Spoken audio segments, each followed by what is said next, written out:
mom's friend.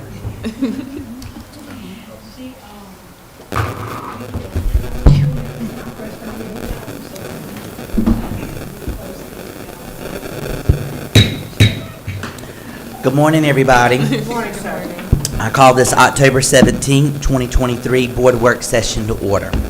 And this time I will call upon Dr. Wendy Miller, Superintendent and Secretary to the Board, to please take a roll call of the Board of Education. Good morning, board members. Miss Naomi Clark. Present. Miss Jennifer Dacey. Present. Mr. Carr Ipop. Present. Miss Lauren Kitzinger. Present. Miss Kelly Muse. Present. Mr. Brent Manning. Present. Mr. Scott Murphy. Present. Mr. Chair, you have a quorum. Thank you, ma'am. This morning I will ask for a motion that we add a donation presentation from A.H. Bangert to the agenda. Would I have a motion this morning? So moved. Second. Moved in second. Any discussion? All right, all in favor of the motion, please let it be known by the raising of your right hand. And motion passes. Thank you. Would there be any other amendments to the board's agenda today?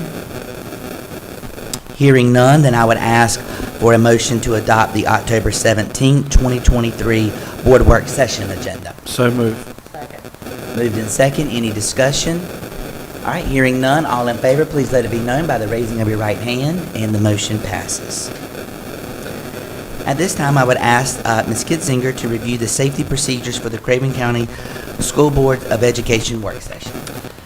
In the event of a fire emergency, we will split the room in half. The right side of the room will exit out the door to my left, and the left side of the room will exit out the door to my right. Those moving to my right will go out into the parking lot towards the bagel shop, and those moving to my left will go out to the digital sign near Glen Burnie Road and get as far away from the building until the fire department comes and clears the building. Thank you. And at this time, I ask our board attorney, Mr. Brian Gatchell, to offer an invocation for our meeting today.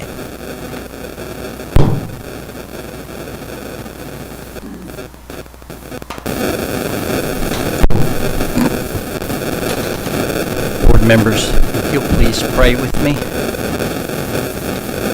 Loving God, in this momentous time, when the events of last week have disrupted so much, when unforeseen changes have caused upheaval in so many lives, and when the words and actions of both friends and foes have caused hurt and weakened bonds of trust, we confess our natural inclination to dig in and lash out against the turmoil and the people around us. We are reluctant to pray for what seems impossible, but we pray that you would cause our cynicism to be surrendered to courage. Let our despair be turned to hope. Let hate be substituted with love. Be merciful to us as we dare to make this profound change in our own attitudes. This love you ask us to share goes against our grain. We can only pray that you will abide in us and perfect your love in us, a love that is patient and kind, a love that does not envy, does not boast, and is not proud. May our love not dishonor others, not be self-seeking, nor easily managed and angered. May we keep no record of wrongs. May our love not delight in evil, but rejoice with the truth. May our love always protect, always trust, always hope, and always persevere.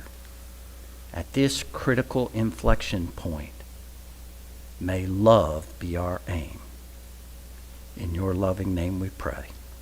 Amen. Amen. Thank you. At this time, I ask Mr. Murphy to lead the Pledge of Allegiance. Allegiance to the flag of the United States of America and to the republic for which it stands, one nation, under God, indivisible, with liberty and justice for all.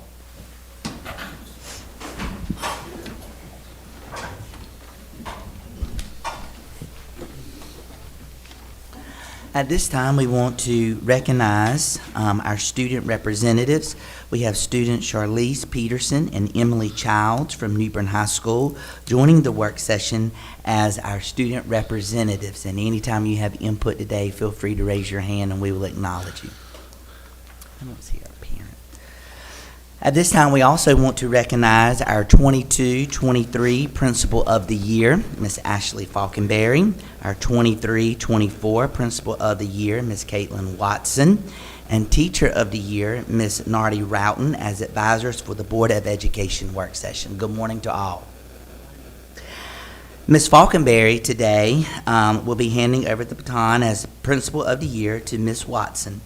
At this time, we would like to show our appreciation. Many thanks to Ms. Falconberry for all her input and her contributions to our discussions and being here at all of our meetings, and for your leadership to our district. We're so grateful and thankful for you and all that you do for student achievement and making our district all that it is today. So thank you, and Mr. Ipock has something that he would like to present to you today on behalf of the board.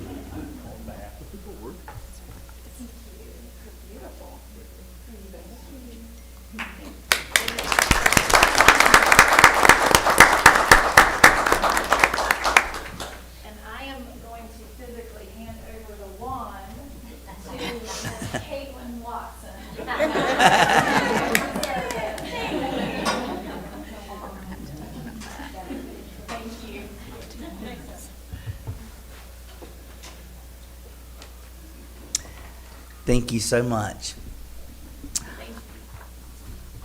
In our agenda today, under Superintendent's Report, we have a Eagles Club donation, and at this time, we would like to invite and call up Mr. Montrell Lee. I will just say, if I can take a privilege here, just to say we continue to see our school leaders come and show the support of our community. I think this makes 3 times, Mr. Lee, you've been here. So just want to give a shout out to our community members who are supporting the work in our schools. And I'm so glad that we started this, actually coming here and presenting this, so you as well as the public can see all the great things happening in our schools because of our community partners. I want to thank Dr. Miller and the Board of Education for the opportunity to come. And our athletic director, Mr. Dave Fernandez, wanted to be here as well, but he made sure that we was able to communicate and provide visuals as he does so well. Just to kind of echo what Dr. Miller stated, our community does an awesome job supporting us. Our West Craven Eagle Club is proposing a donation of $17,500 to purchase and build a new West Craven High School batting cage area at Hughes Field. This improvement is phase 2 of 3 of an improvement plan for a new softball batting cage, baseball batting cage, and football locker room earlier this year. Thank you guys for approving us to improve our locker room facility for the football. So the graphic that you have in front of you is kind of gives you a little bit more information. The main objective is to improve our facility for our young student athletes so they can be better prepared on game night and have an opportunity to be successful when they're at bat. So the donation will be $17,500, and the project is scheduled to be complete by the end of the baseball season this school year. All right. Any questions? All right, this does take board action. Would there be a motion that we approve the Eagle Club's donation in the donation amount of $17,500? So moved. Moved in second. Any discussion? Hearing none, all in favor of the motion, please let it be known by the raising of your right hand. And motion passes. Yes, sir. Thank you very much. All right, up next, we have Principal Mr. Mike Swain with H.J. McDonald Middle School.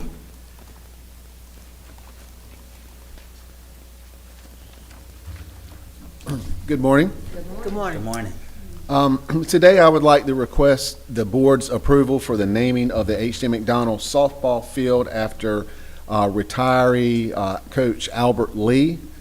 Coach Lee is a recent retiree of Craven County Schools. He taught for over 30 years and was involved in many facets of the H.J. McDonald school community, not only participating in coaching interscholastic sports, but also was very active in community sports as well.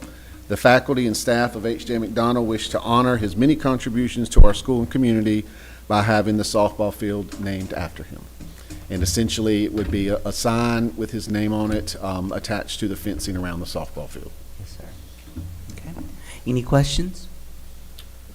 All right, this would require board approval. Would we have a motion for the approval for the naming of H.J. McDonald Middle School softball field after Albert Lee? So moved. All right, moved in second. All right, any other discussion? Hearing none, I'll let it be known by the raising of your right hand, please. And motion carries and passes. Thank you, sir. Thank you. All right, next up, we amended our agenda, and we're going to, for a presentation from A.H. Bangert Elementary, and at this time, Ms. Catherine Alligood can come.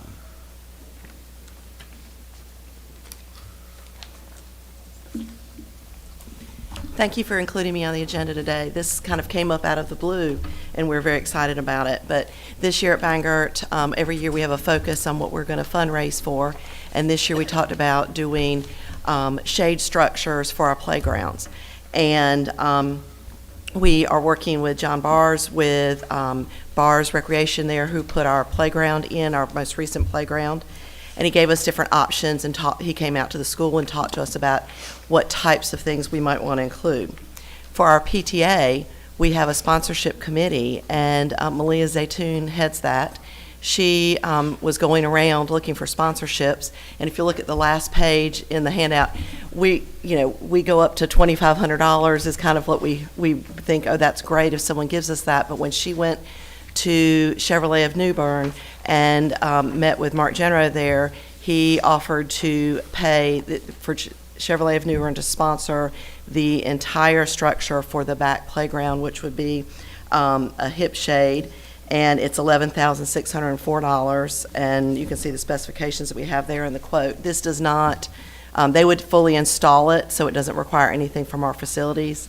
One of the things we actually, in terms of a shade structure, asked him about was what do we have to think about with storms and things like that? And these are rated up to 120 miles an hour. We also talked with Mark Seymour with Craven County Parks and Rec, and they have used Bars Construction, but they have different shade structures up. And so he said that in all the things, they've only taken them down one time. And he said it's something that takes a couple people, but it's not a hard thing to do. Probably putting it up takes more time than taking it down. All right, any questions? All right, no questions. This would require board approval. Will we have a motion to approve this donation in the amount of $11,604? So moved. Second. Moved in second. Any other discussion? Hearing none, all in favor of the motion, please let it be known by the raising of your right hand. And motion passes. Thank you. Thank you.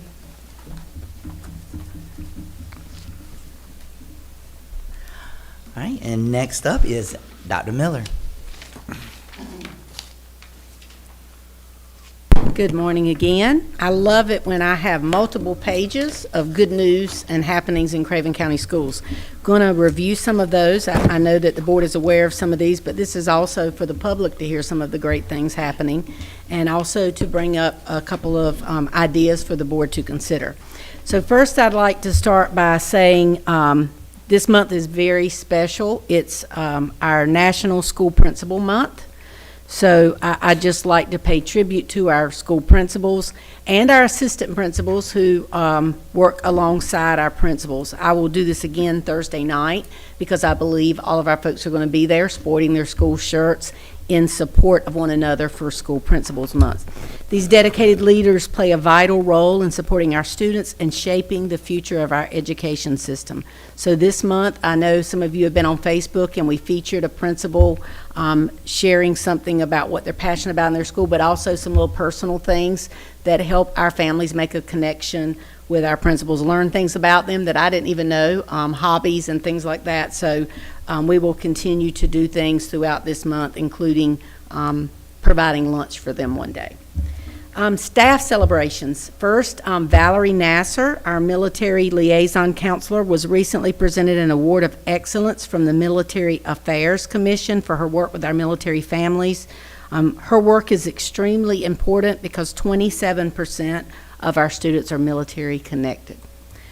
Kelly Hoff, our career development coordinator at Havelock High School, was presented the Region 2 Counseling Career Development Professional Award in Huntsville, Alabama, and she now moves on to represent Region 2 and Craven County Schools at the National Convention to be held in Phoenix later this year. Next, we have Keith Davis. This just kind of came about, and he wasn't going to brag a lot, and I said, you need to send me information on that. So Mr. Davis has been contacted and will be presented a leadership award from Elon University for distinguished alumni that are working in a leadership position to improve their community. So more to come from Jennifer Wagner as we get more details about Mr. Davis and this honor. On October 5th, we hosted Leadership Craven. I know some of you may have participated in that. I did that several years ago. This was developed through the Chamber and is designed to bring together a diverse group of potential and community leaders to provide a forum of shared viewpoints on the future needs of Craven County as a whole.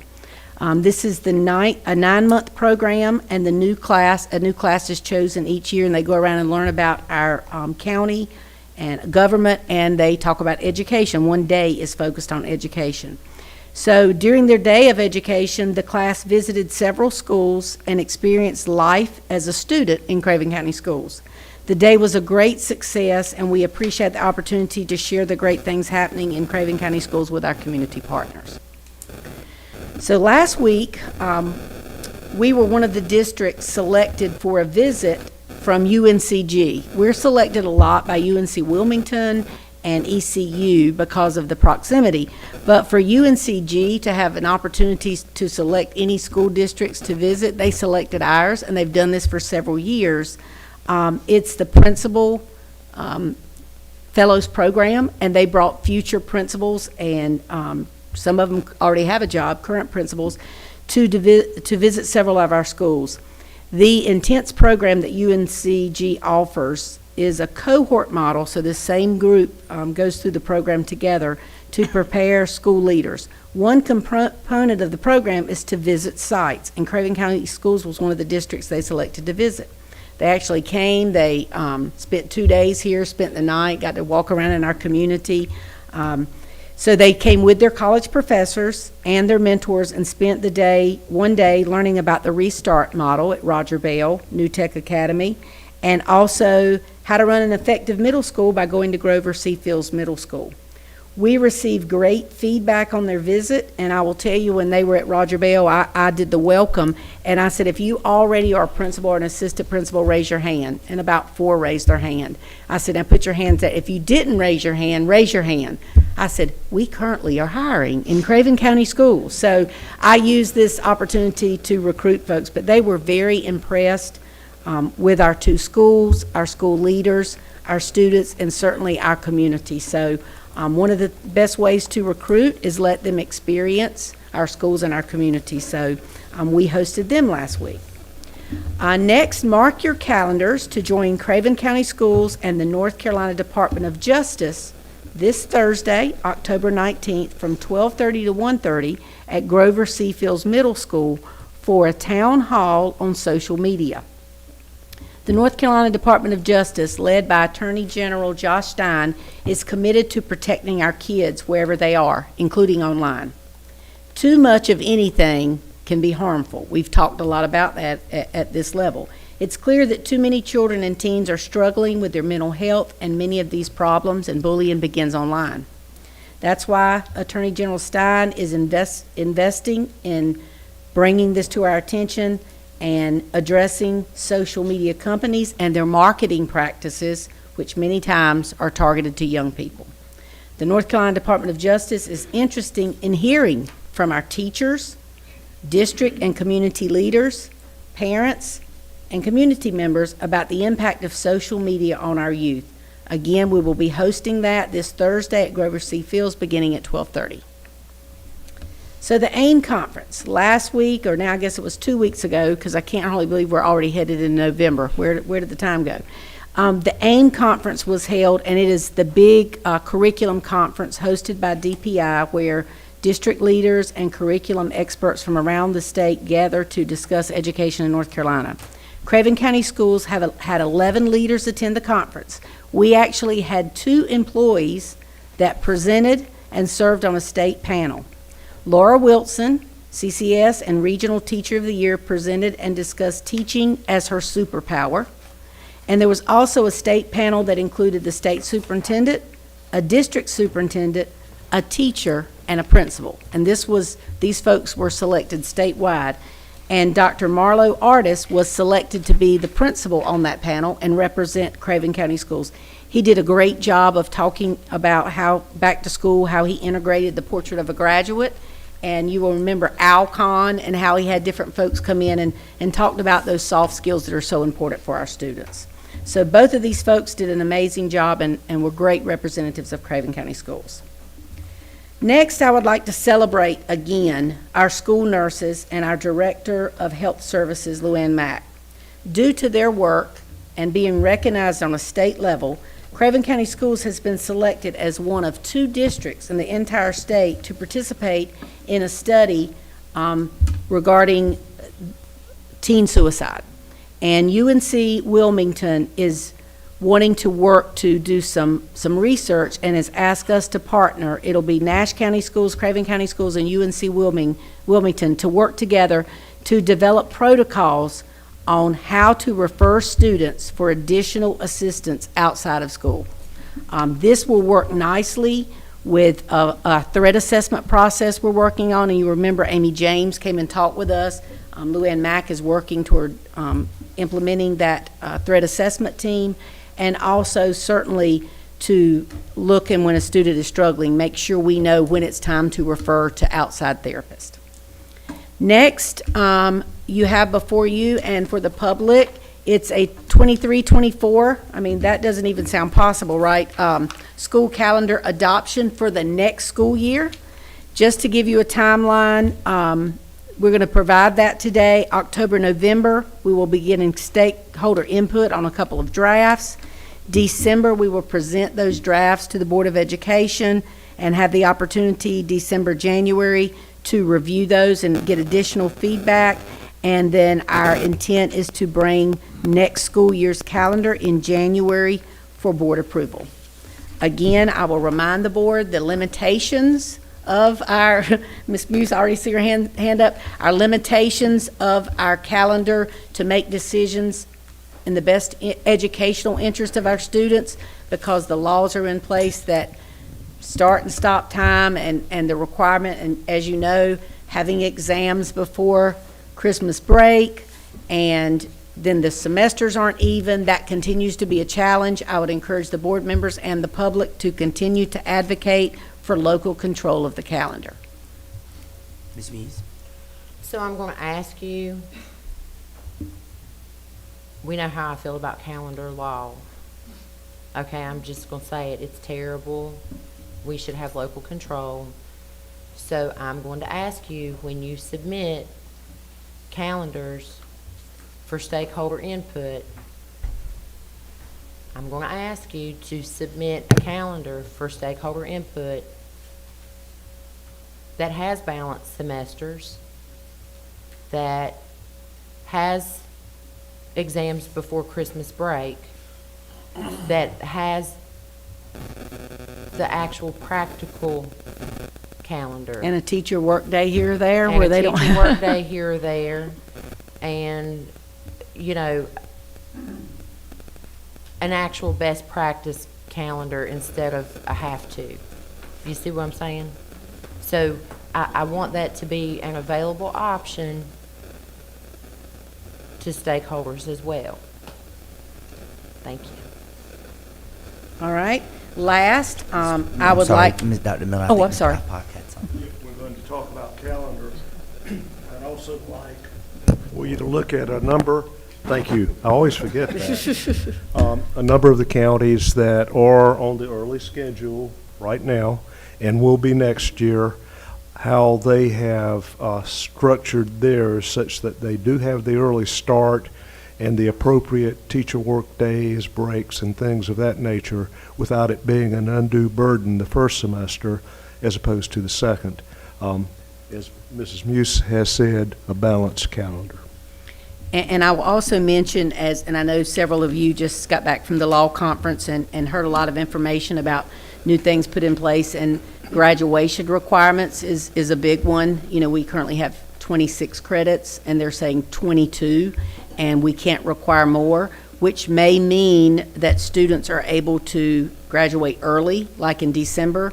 With the current calendar law, it prohibits our students from an easy transition into either a four-year or a community college because our semesters are off, and so by the time they finish with us in December, the semester's already started at the college. So again, if we could design our calendar to coincide with the universities and the community college, it would be what I believe is best for our students. And I don't know if they have a feeling about that they'd like to jump in. I'm trying to do a better job of engaging our students in the conversation.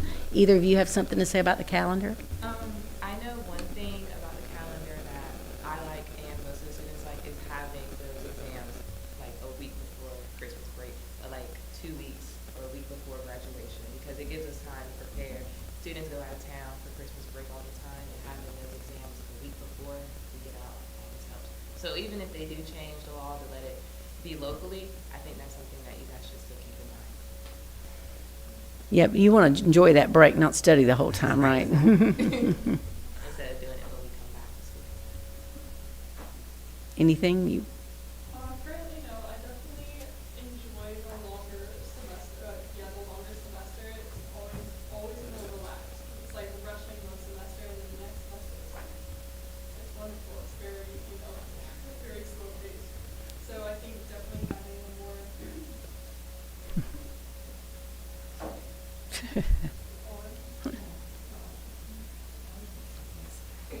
just talk about her. But definitely having a balanced schedule would make that difference less. Yeah, and it's tough when you have one of those more difficult classes and you have 15 days less, and the content and the standards are the same and the assessments are the same. So absolutely. And one thing I've also noticed, like I took Math 3 my fall semester, and my friends who took Math 3 in the spring semester, it was totally different. They have more time to understand what was going on. When I took it in fall, it just felt rushed, and that's one thing I think you should also keep in mind. Especially for math, I think Yeah. there's a huge difference. So you just brought up some great comments. I would encourage you to use that voice and talk with the folks who are making the laws and let them know directly how it impacts you as a student. All right. Last thing, we've discussed this, and you've heard me mention this, the athletic director, having an athletic director position. And I have to do a disclaimer that Dr. Monroe is a rock star. And I talked with him yesterday and made clear to him that this is not because I think he can't do that. He's already working on an athletic handbook. He's done multiple things, and he is a rule follower and policy, because I've heard him say multiple times, I need to check on policy before I respond to that. So he is doing a great job, but I do believe we're at the point, at least, for a couple of years, to get our district aligned regarding expectations, eligibility, follow through with our athletes, training of our coaches and our ADs to ensure that we're doing the same thing across the district and that it aligns with expectations, policies, laws, the High School Athletic Association guidelines. And I think having someone who is dedicated to that part-time could really help us get things organized, straight, and get us started in the right direction. It is a lot with the number of students that participate in athletics, and Dr. Monroe has all these other things on his plate as well. So I did want to bring that for transparency, open, and have some dialogue with the board and get some direction on your thoughts about doing that. Again, part-time position. All right. Mr. Murphy, then Ms. Daisy. I was ready for it last semester, so I'm good for it. Amen. Mr. Chair, I agree. I think this is something that, at least for now, would be very helpful. I do think it would be great if my ideal candidate, as I think I've expressed to the superintendent already, is somebody who has absolutely no prior association with Craven County Schools in any way. Ms. Muse? I agree with Miss Daisy on that sentiment, and I especially think that the candidate should not have any prior affiliation with any athletic team in Craven County Schools, period. None.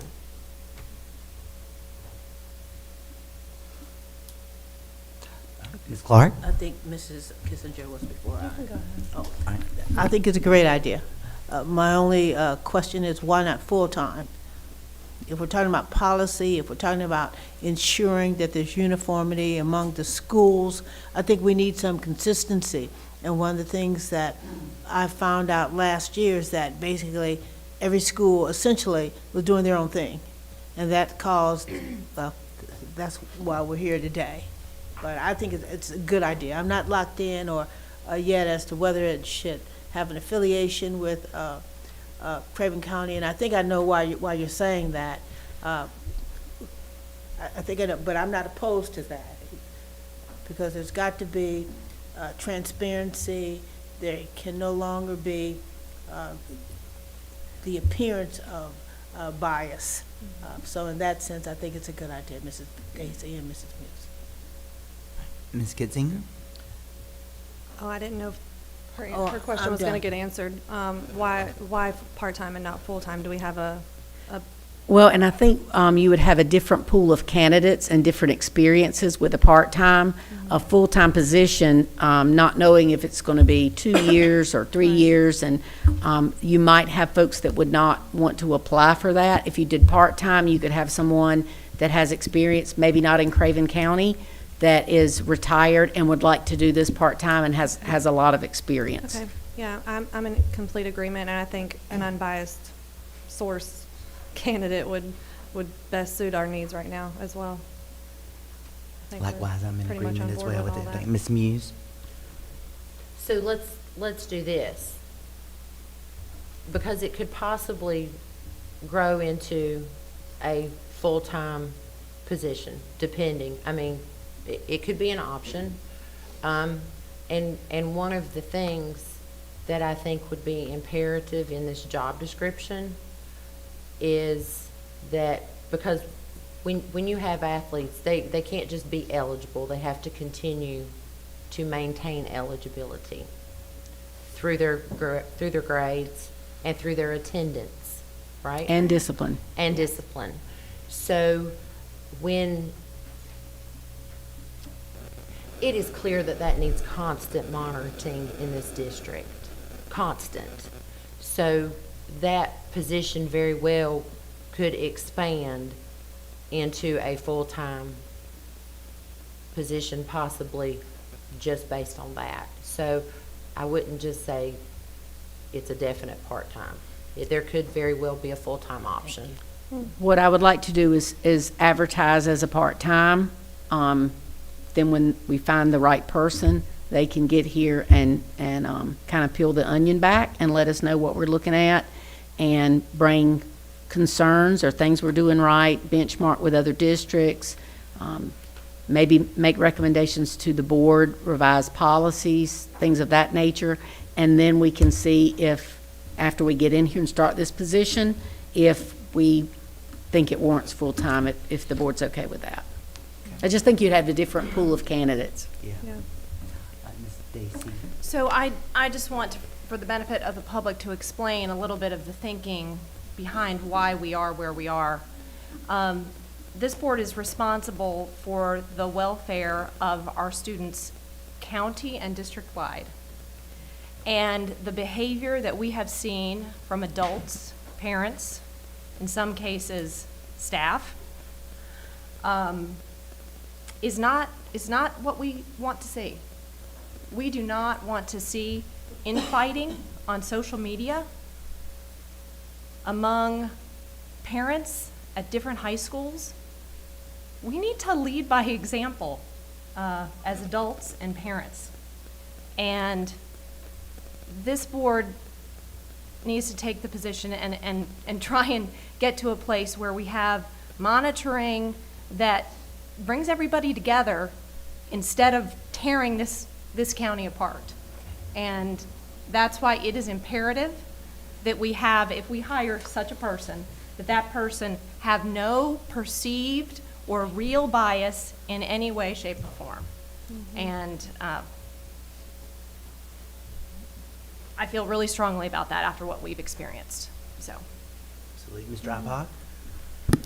Well, several years ago, the Board of Education, seated at that time, faced some issues that were going on in the sports program where it was very difficult for us as a body to tell people on the field exactly what we wanted and expected. And we put in place a code of conduct for athletes, and all athletes are supposed to sign it, their parents and all the coaches. And it addressed everything that we're talking about today. The problem that we've had is that it's a formality, it's a checkbox, and then it goes in the trash can. That wasn't the intent of the board. The board was saying, this is what we expect. Our student athletes are leaders. Just by the fact that they have been selected to represent, and that's a privilege. And it also requires a higher standard. And that's hard for some people to understand, but that comes with the privilege. So our problem has been, I think, that it's difficult to have oversight all the way down into the day-to-day. Certainly a board, we're out of that. We don't do that. And the administration does a good job of trying to keep everything even, but when you're looking at all the sports and all the night games, all the away games, I mean, it just goes across the board, the expectation of oversight. We depend on our coaches to do it, but quite honestly, if people don't take the code of conduct and have respect for it and teach that to their students, then we're not getting our message there.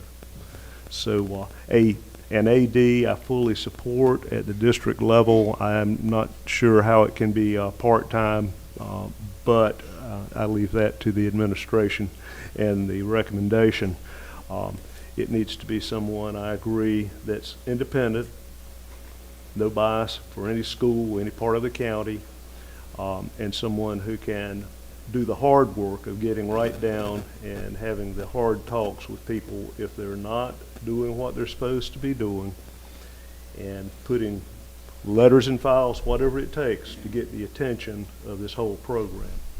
Because quite honestly, we're embarrassed statewide by what's been, what's happened. We've just got to go to the law conference, and we get, guess what? We get questions from all over the state. So about what in the world are you doing? I'm going to yield my time to our student. Okay, all right, our student. Yes, Ms. Childs. As a student, I found it very disappointing the lack of oversight that's really failed our student athletes. And I'm excited that you guys are trying to put that in place and give a little bit more oversight so that our students aren't being failed. And I agree with what Ms. Stacy said, that the fighting that's been going on social media and in person has been, again, just very disappointing. It seems like not everyone is in full support of our student athletes and their careers and things like that, and as well as their education, which should come first. Absolutely. Ms. Muse? I had a conversation last night with a retired educator whom is very important in my life. And they told me, they said, Kelly, you're going to have to pick your A. In Craven County, you're going to have to pick your A.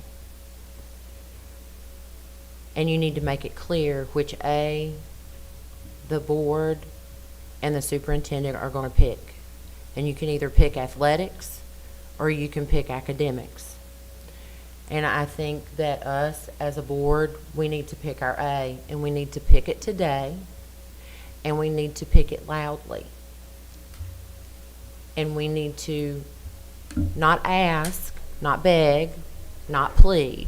We need to demand from all of our school staff, central office staff, coaches, athletic directors, and students. If academics is not your pick, then you will not be employed, you will not play. That's your option, and that's your only option, because 0.00273% of children make it nationally to participate in the NFL, the NBA. So if you think that junior is going to make it to the NFL, you better have a backup plan, because odds are it's not going to happen for you. You have a better chance of winning the lottery. All right, Ms. Clark, and then Ms. Kitzinger. Just two things. After the persuasive arguments from the student and Mrs. Dacey, I'd forgotten, how could I forget, the venom that is being spewed forth amongst the schools, against the schools. And I can remember friendly competition, but this is really bad. So I'm hoping, I changed my mind. We must have someone independently. Secondly, I hope, Dr. Miller, that when you hire whomever it is, or in the job description, as we talk about having failed our athletes, we've got to ensure this person ensures not just attendance or grades, but ensure that we have some sort of effective tutorial program so that we help these academics succeed. And like it or not, or believe it or not, we still got kids can't read. I had student tell me, Miss Clark, I can't understand the contract. So what are we doing? And that just ties in to the athletic director, full-time, or, unbiased, but thank you. And what I will do is benchmark with other districts and come up with a job description, and we will post, and I will keep the board informed of our process. My hope would be that we could fill the position quickly, and because there's lots of work to be done. I will remind the board, when I first took over as superintendent, I was saying CCS United. And I said at the pigskin kickoff that when Havelock and West Craven, or Havelock and New Bern play, I get it. Havelock's going to pull for Havelock, West Craven's going to pull for West Craven. But when Havelock or New Bern or West Craven is playing anywhere outside of the county, everybody should be pulling for that team. I believe we have strong athletic programs. I want our academics to be just as strong, so all of our students have many options to choose from. I will take my time to find the right person, but I certainly want to find someone quickly. But my goal is to get the right person to help us put some things in place and continue the great work that Dr. Monroe has already started. But if you'll remember, he handles reassignments and lots of other things under student services as well. So putting this person in place, I think, would help the board. It would certainly help me, because I can't review every grade and every week the attendance of every student. I will speak to what Mr. Ipock said. We still have those forms. We still have parents and students sign those forms. I've looked to verify that. When I've heard that parents say they didn't sign anything, I've looked. They do sign those. I will tell you, I went to the Athletic Association regional meeting, and it is sad when they awarded the schools that had no ejections, and this whole region, not by district, by school, there was like 3 or 4 that folks are being ejected, to the point where in a few years we will not have officials willing to call our games because of the way they're spoken to, because of the way they're treated, because of the way they're threatened. And I want athletics to teach our students more than just the skill of the game, but the skill of life. What good, fair play looks like, and how we hold our students and our coaches to a high standard. I believe, as one of the board members said, it's not just an expectation. We demand that be modeled for our students because they're watching us every day. They're watching us when we stand in front of them. They're watching us online. And I would just ask everyone to think today, in your comments, in the way you portray yourself, what are you teaching our students? And I will leave my comment there, and I think one of the students has something to say. So like one of the members said, she said figure A, either athletics or academics. Why can't it just be both? Why can't we have something in place for students, student athletes to get help? Because I know there's not many tutoring like type things like we have at colleges. When I went to go tour UNCG and A&T, they had many student service areas for them to get help. So maybe we should implement something like that in Craven County, so it can be, student athletes can go get help. Or, because maybe sometimes they're embarrassed to ask for help for athletes. And actually, tutoring and things like that also goes outside of student athletes alone. Yeah. I think all students could benefit from having programs like that. When I see you in uniform, I think it's really important that we understand, and I think I know where Ms. Muse is headed. You can do both, but what's our priority? And it's always academics first, and then you find your passion, whether it's the band or whether it's baseball or football or ROTC. You find your passion, but you've got to have the grades. You've got to have the character that will get you to the next level, whatever you choose that to be. So I do believe you can have both, but I believe academics always has to come first. So we agree on that. Thank you for that input. All right, thank you. I think Ms. Kitzinger had something. No, Ms. Stacy. Well, I just have one follow-up, and I appreciate the students' comments, I do. And I would ideally love to have both. But our primary mission is the education of our students, and athletics can be part of that. But I think what we need to recognize is that at the moment, across the country, not just in our district, we have a pandemic of absenteeism. And you cannot actually excel at academics or be eligible to be involved in athletics and get the additional tutoring that you might need if you are not attending school. So I'm speaking to students and parents at all of our schools right now. We have a pandemic of absenteeism. It is impossible for us to adequately educate our students if they are not in the seats. In our elementary schools, we have situations where we have parents at all of our schools dropping their students off late. Our staff in the back of the room are nodding their heads at me. We all know it's happening. And then we have parents who are insisting on picking up their children before dismissal because they don't want to wait in the carpool line. I am here to tell you, parents, that is unacceptable.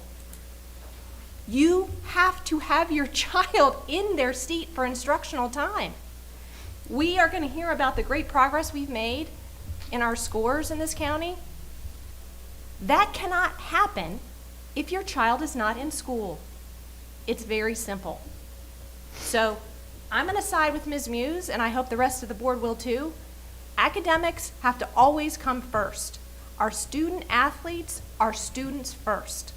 Yep. That's where it starts and ends. Absolutely. All right. I think you asked I think for I have some direction. very clear direction. You have very clear direction. On how to proceed, and I will develop that job description along with HR. I think they've already started benchmarking. Y'all go ahead and get it posted. And then we will get it posted, and we will proceed as quickly as possible, but certainly wanting the right one to help us move forward. So I appreciate that support, and again, I just have to say again, Dr. Monroe is doing amazing things. I just need someone now to make this a focus until we get alignment across the district. Absolutely. Academics. Since we went a little over in school improvement, that's a long process. Break. I think she's ready for it. Please. Yeah. All right, everybody in favor of a break? We've gone a good strong hour. All right, we will take a 10-minute break. Miss Clark, well, look at Miss Clark. She's moving.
One, two.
on and stuff like that. I call this meeting back to order.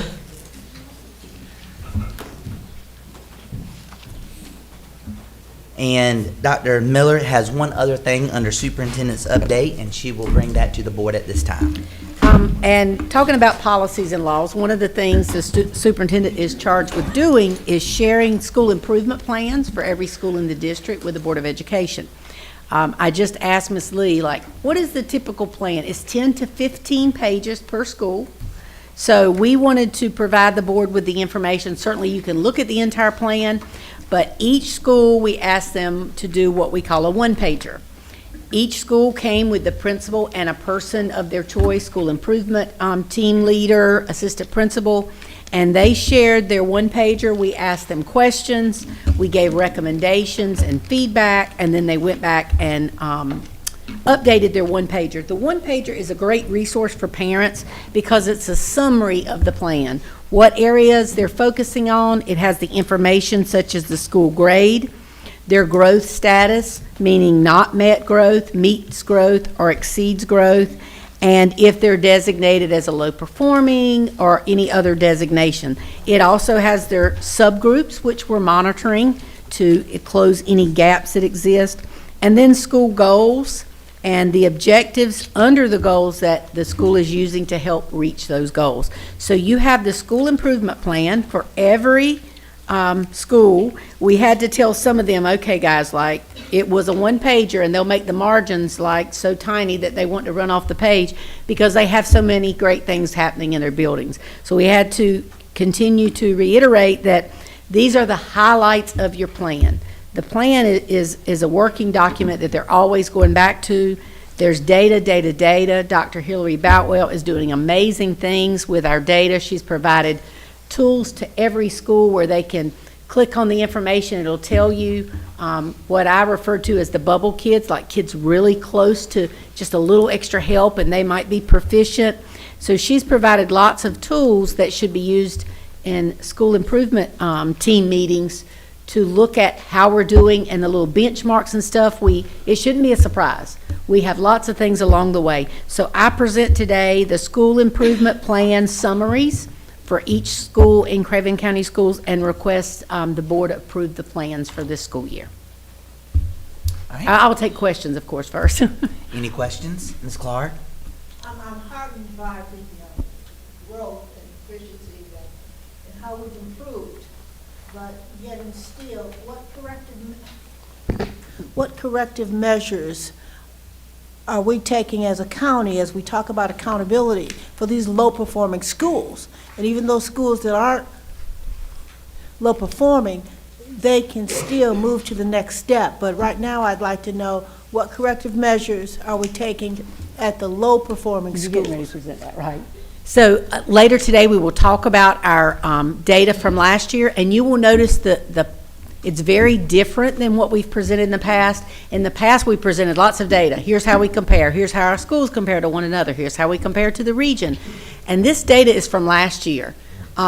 So we're kind of doing an autopsy, right? I mean, we don't want to do an autopsy. We want to treat the patient while they're alive. So we're going to spend less time today talking about old data. Certainly we want you to know how we did last year, but the so what. So now we have this. What are we doing as a district and as a school to address these areas of deficiency? And Ms. Lee and her team will be presenting today, and they will be sharing that so what and what we're doing. And if you have additional questions, certainly you can stop them along the way, or we're happy to meet with anyone to dig deep in the data and look. But they will be sharing today what we're doing to address some of the areas. I'm very proud of our results, but until every child is proficient and exceeding growth, we have work to do. So we will be discussing that today, specific strategies we're using to address those areas. I've seen the presentation that you and Dr. Sellers, is that the one? Today? Yes, ma'am. Accountability. Okay. I'll reserve my question Okay. until then. Thank you. And then if it's not answered, certainly, we can continue to get more information if you need more No, information. I think they'll be answered. Okay, thank you. All right, Ms. Dacey.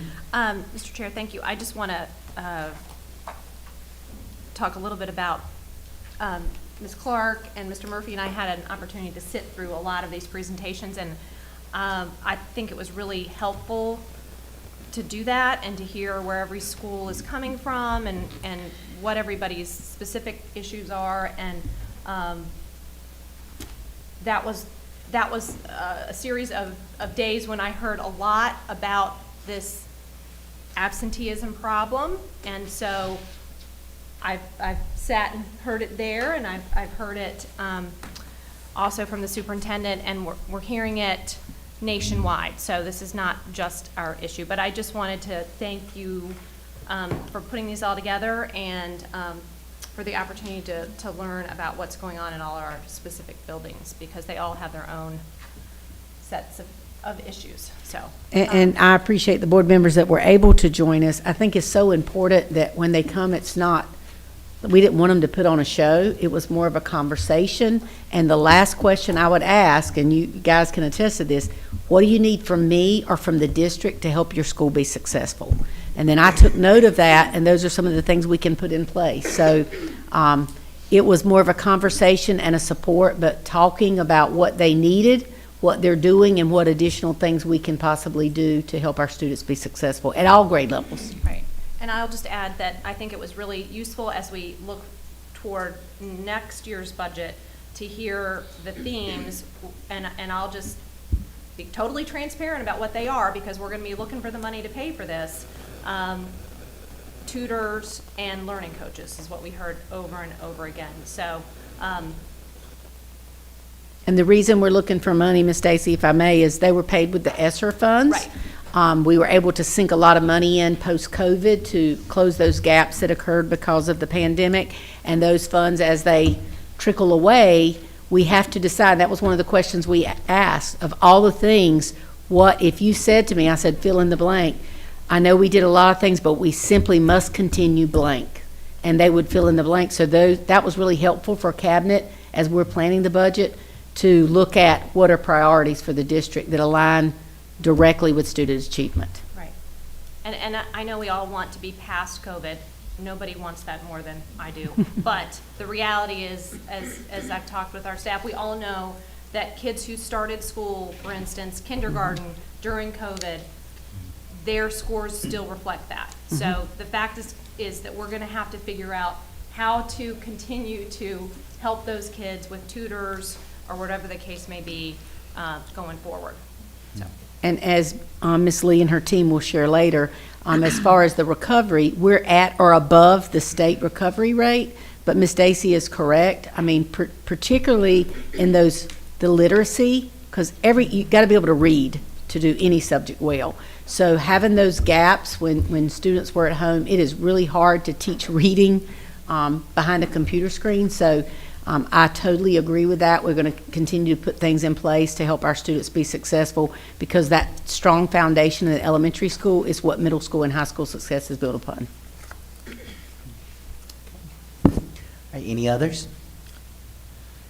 If not, I would entertain a motion that we approve the school improvement plans. So moved. Second. All right, moved in second. Any other discussion?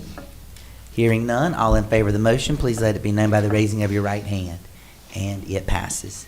Thank you so much. Dr. Miller. All right, next up, under Chairman's report, we have redistricting scenarios. And as the board continues to receive and process and discuss redistricting options, today Mr. Michael Miller from Numerics is here with us, and he will update and present to the board a revision from the previous scenarios that might help address some of the concerns and questions that both board and community members have shared. So we welcome you, Mr. Miller, and thank you for being here. Thank you, Mr. Chairman. Board members, it's a pleasure to be here this morning.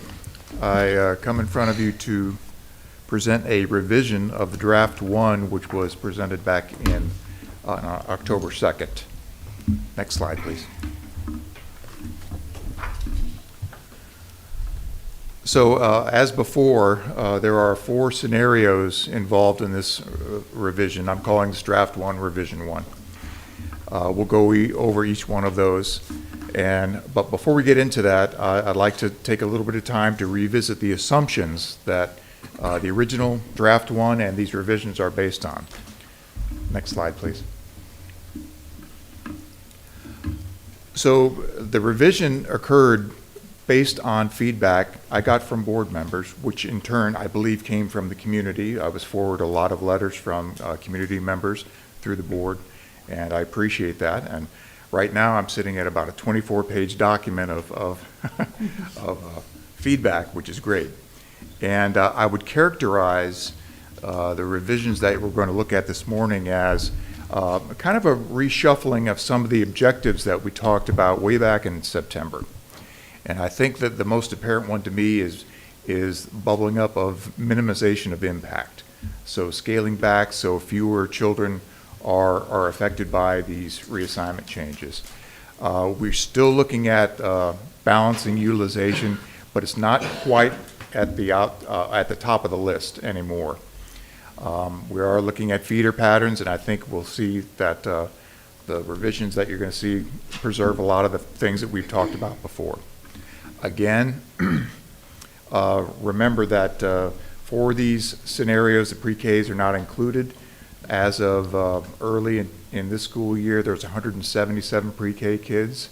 Part of the design of these scenarios was repurposing of 2 schools, and one of the presumptions was that it could become pre-K centers, so that we're not including the pre-Ks. Next slide, please. I understand that you have some, in your packet, you have the same old documents from last time, different numbers. So we'll be referring to this. This is what I call a utilization table for all 4 scenarios, and including what it looks like today. And then there's 2 other documents called impact documents. Which schools are sending kids to receiving schools. There's a sending row and a receiving column, so you can track about what the impact will be for each school and where those kids are going.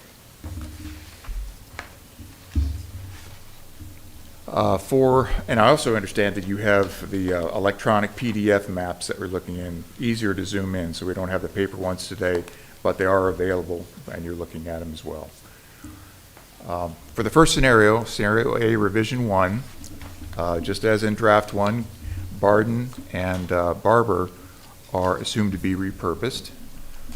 It creates a system-wide utilization of 105%, so 105% system-wide for elementary, for K-5, 80% for middle schools, and 87% for high schools. Scenario A, Revision 1, impacts about 880 K-5 students, 70 6-8 middle school students, and no high school students. One of the things that all 4 of these scenarios in Revision 1 does is no high school lines are moved at all. Next slide, please. I kind of streamlined this presentation. I learned a little bit from our last meeting. So every one of these is going to be referring to the document that you see in front of you. For Scenario A, Revision 1, again, Barden and Barber are assumed to be repurposed. The utilization range goes from 73% at Havelock Middle School to 127% at Quinn, Bendy Quinn. And as before, a lot of information here. These documents are made for you to take home and study and discuss. Next slide, please. So for Scenario A, Revision 1, there are a grand total of 11 elementary moves. There were 16 in Draft 1. There is 1 middle school move, and as I mentioned, there are 0 high school moves. And this impact table says the same thing as the chart in front of you, but in a slightly different way. Next slide, please. The impact for middle and high school, as I mentioned, there's 1 middle school move from McDonald to Fields. Next slide. Scenario B, Revision 1. This only involves repurposing J.T. Barber Elementary System-wide, the utilization, if Barber is removed, is 99% for elementary schools, and again, 80% and 87% for middle and high respectively. Scenario B, revision 1, impacts about 690 elementary kids, about 70 middle school kids, and again, no high school kids are moved with this plan. Next slide, please. For scenario B, revision 1, the utilization range is the same as for scenario A. Again, Havelock Mid having 73%, and Ben D. Quinn Elementary at 127%. Next slide, please.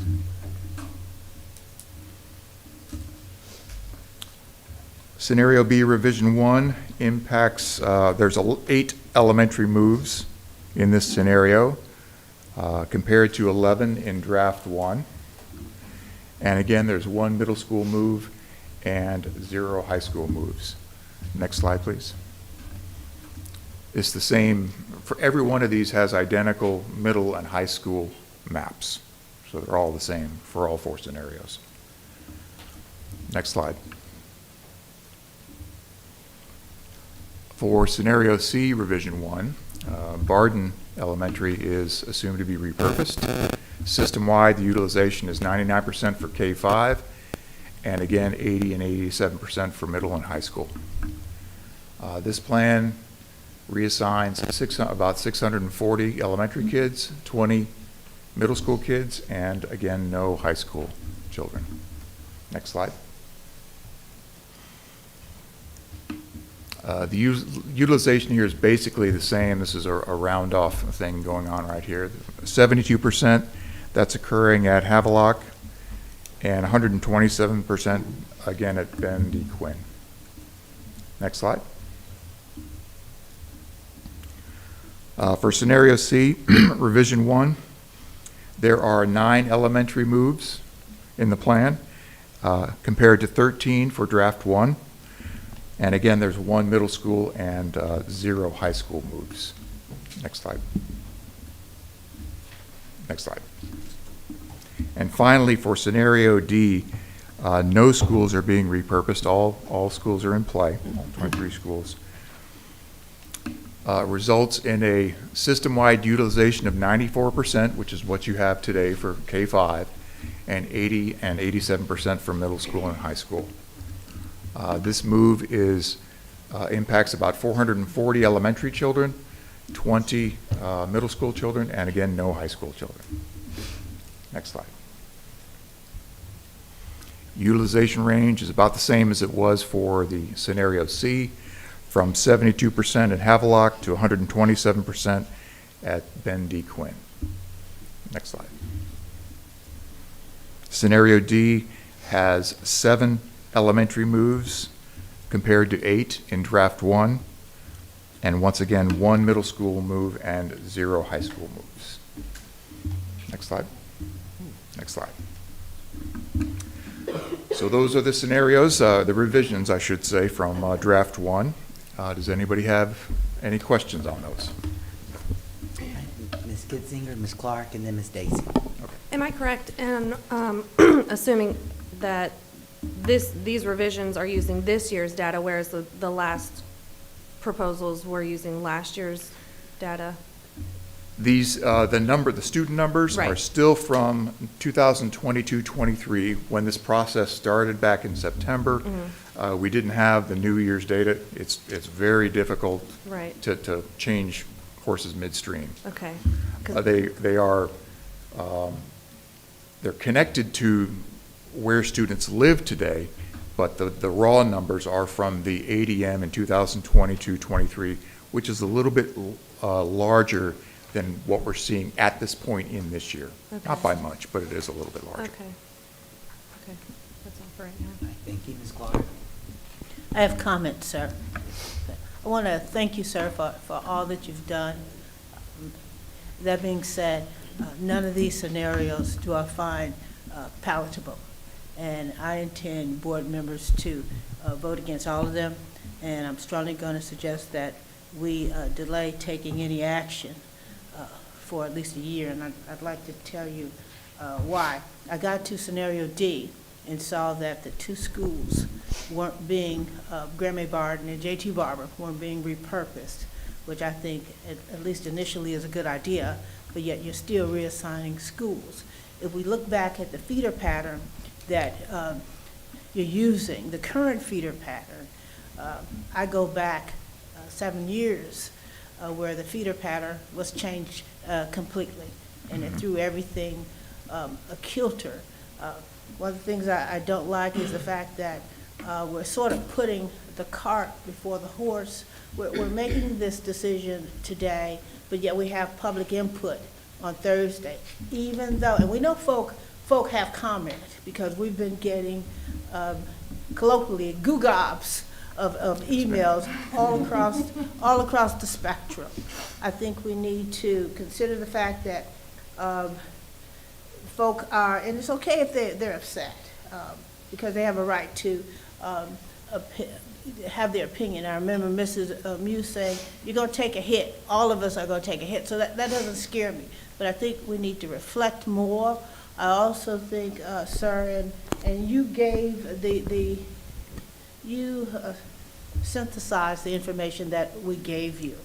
I think if we look at J.T. Barber, and folk are going to be glad that your scenario in D says repurpose. I still can't vote for it, because what are we doing with J.T. Barber? I have no doubt that Dr. Wallace is going to turn things around, but she's not going to be able to turn things around just by her, without our resources, without us considering perhaps making that a magnet school, putting resources in that school. Same way, we need to look at the low-performing schools. Why are they low-performing? Also, if we look back at the feeder pattern, and before I say what I'm about to say, I'll just advise folks that I'm a military widow, and 3 of my kids went to public schools and went to DOD schools.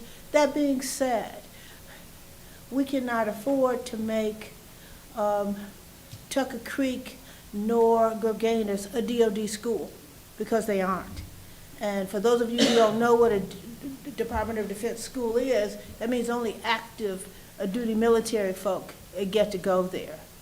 And we need to consider what the feeder pattern was 6 or 7 years ago. That being said, again, none of these do I intend to vote for, and I just wanted to put that on the record. Thank you. Thank you, Ms. Clark. Ms. Dacey and then Ms. Muse. So I want to start with an acknowledgement of the facts and where we actually are, because we have all received our current enrollment data. So for instance, in a lot of the charts that we've seen, I'll just start with Bangor, since that's in my district and I've heard a lot from Bangor parents. The capacity that we've got here is 312, when in fact the current enrollment at Bangor is 460.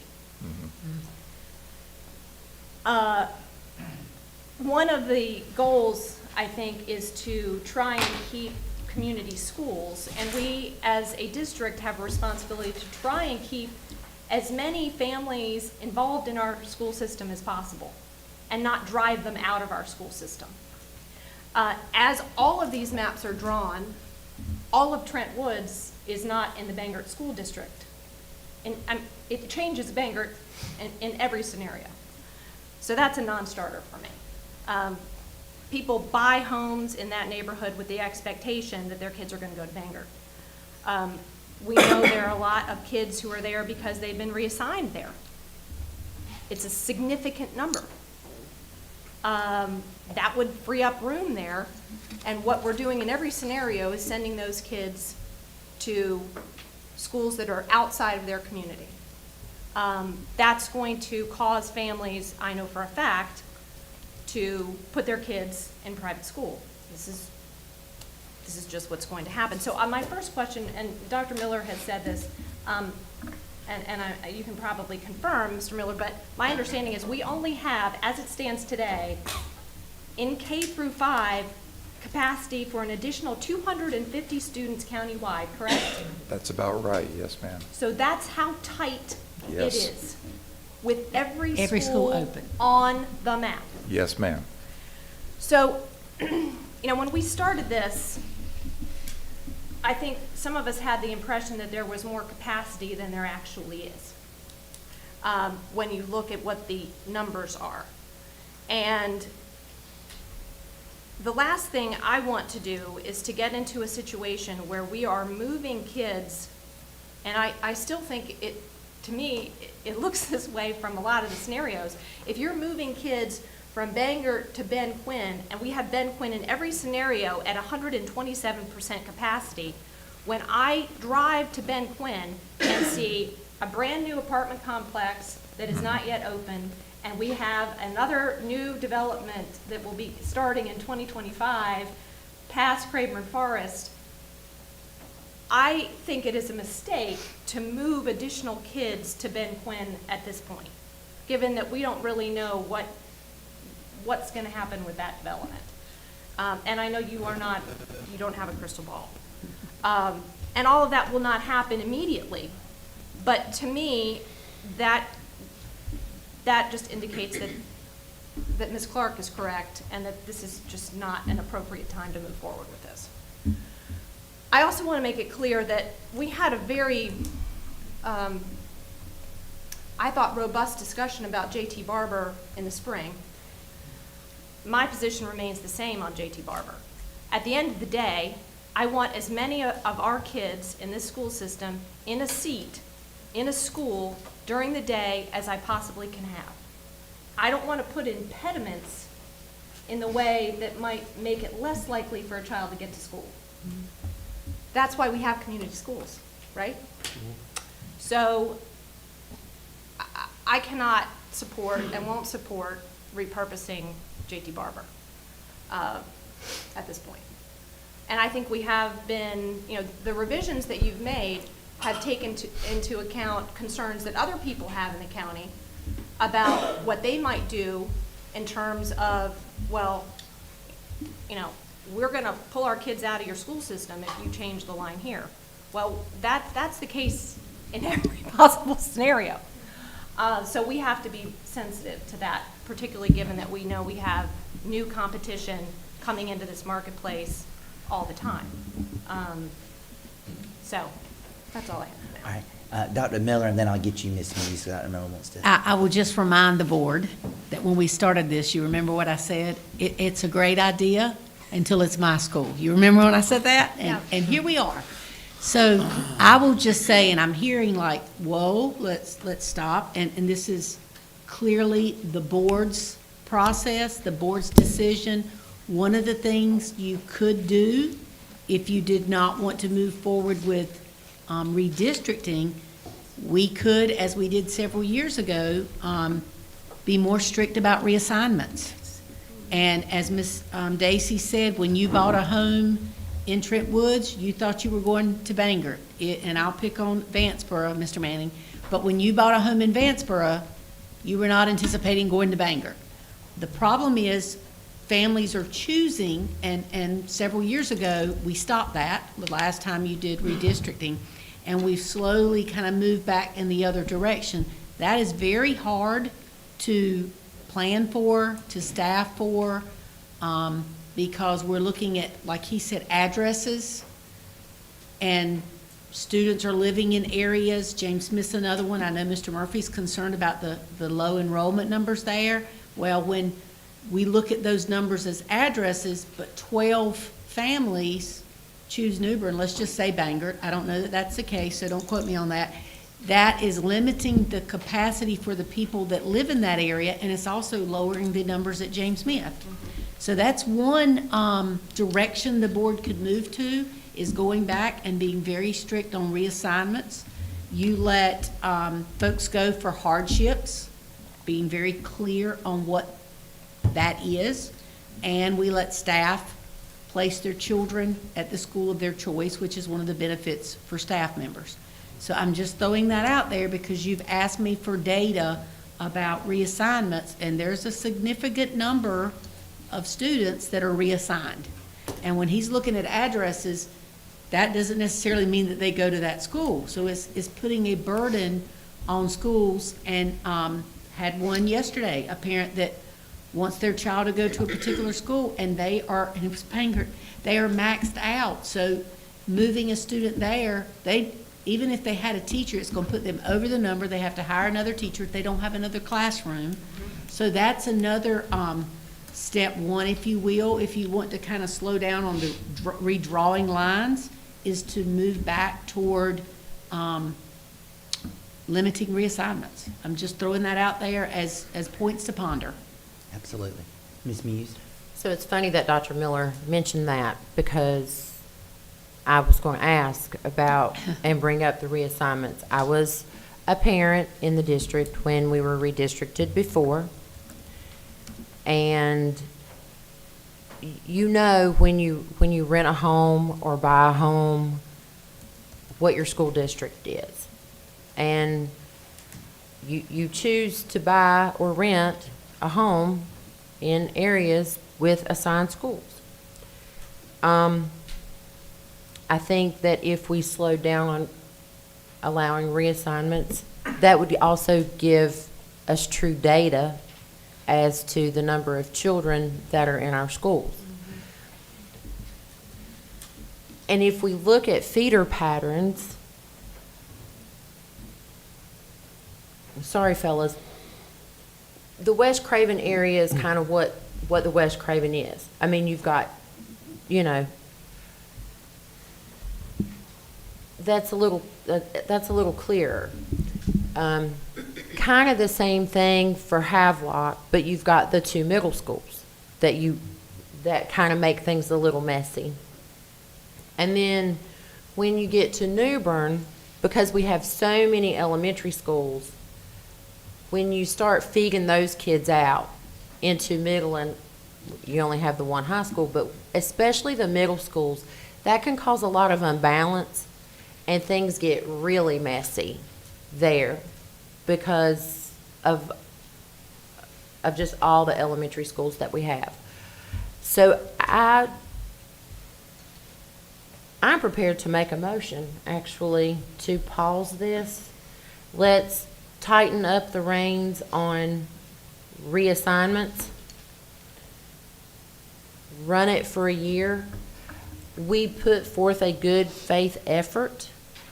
I know that there has been some communication with commissioners as to our need in the district as far as space for students. It's clear, and you and I had this conversation the last meeting, a new larger elementary school would help things tremendously. Yes, ma'am. So I think we need to tighten up on, I would like to make a motion to tighten up on reassignments and pump the brakes. Second. All right, motion and second, and so we'll open it up for official discussion on this motion, and Dr. Miller's So can got I her give you hand the raised. number of reassigned students in Craven County Can you say Schools? that again? I apologize. The number Okay. of students reassigned, 580. All right, Principal of the year. principal of the year. I just wanted to speak to, if we are going to start tightening the reins on reassignments, would it be possible to consider a way to do that over some time? And the reason that I say that is we have quite a few students at our school who are reassigned, and if, like, let's say they're seventh graders, they have 1 year left of middle school, I would hate to see that student for 1 year have to go through a middle school transition to a new school, and then they would just be going to Newbern High School anyways. So I didn't know if it was possible for us to consider a way the students that have already been approved a reassignment and are in their last couple of years or last year at a particular school, would it be possible to kind of grandfather them into that process?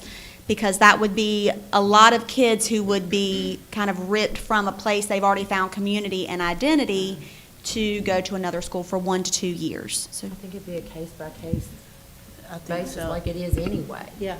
I mean, all reassignments are a case-by-case All right, basis. I'm going to start down here with Mr. Alpine, and then we'll work our way around, because I think everybody had their hand raised. So we'll just kind of go around today. Mr. Alpine. Thank you. That has been the past practice of the board, always, to honor students that were already at a school, because the last thing you want to do is disrupt those families and those students. If it's I suppose really early in them being in a school, it might be a little bit different situation, but in most cases, when you're talking about middle school specifically, there's not that many years, so you can work through it. A concern that I have is that we've always also used the ability of teachers to choose to work with us and have their students in their schools. That's been a benefit, and in this day and age, I don't know if we want to take benefits away from recruitment tools. So I'm not sure if we're talking about teacher students reassignments also. The other thing, we're not. Okay, I just want to be real clear about that. We asked for data. We gave you an impossible job. We knew it was going to be impossible, but that is your job, and we appreciate the clarity that you brought to us in looking at scenarios and how we could do this. The premise was that we had schools that didn't have,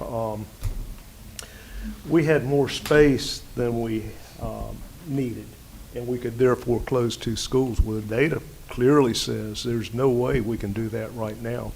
So the discussion at this point and forward should be the new school, working in concert with the county commissioners, and knowing that the day of the new school opening, there will be redistricting, but that's the appropriate time to do it, just as Ben Quinn split the Bangert families. I was part of that, so I've been there. I understand this and the emotions that are present.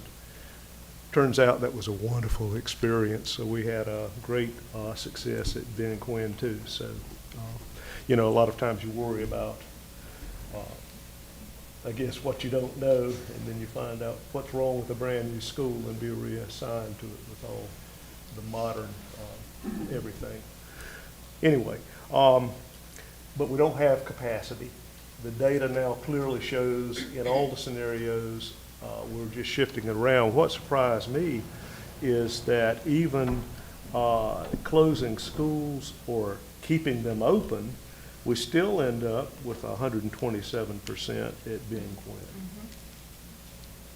I mean, if that doesn't shout, we need more places to put our students, I don't know what else would. So. Dr. Miller, did you have something? I did. So I was looking at some numbers here, just to give you percentages of students. So at Trent Park, 13% of the students are reassigned students. At Bangor, 15% of the student population are reassigned. And at Gergana, 16% of the students are there not because they live in that community. Which, as you said, it makes it very difficult for Mr. Bill because he's just using addresses. And these kids are not going based on their address. How many kids are reassigned at Creekside? Creekside, I know it's not as many, but 31, so 6% of the Tucker Creek. Tucker Creek. Middle schools are not that significant. If you take out staff children, there are only 67 students that are reassigned across all of our middle schools, and I'm trying to get that number. At Tucker Creek, 33 students are there because of reassignment. So that is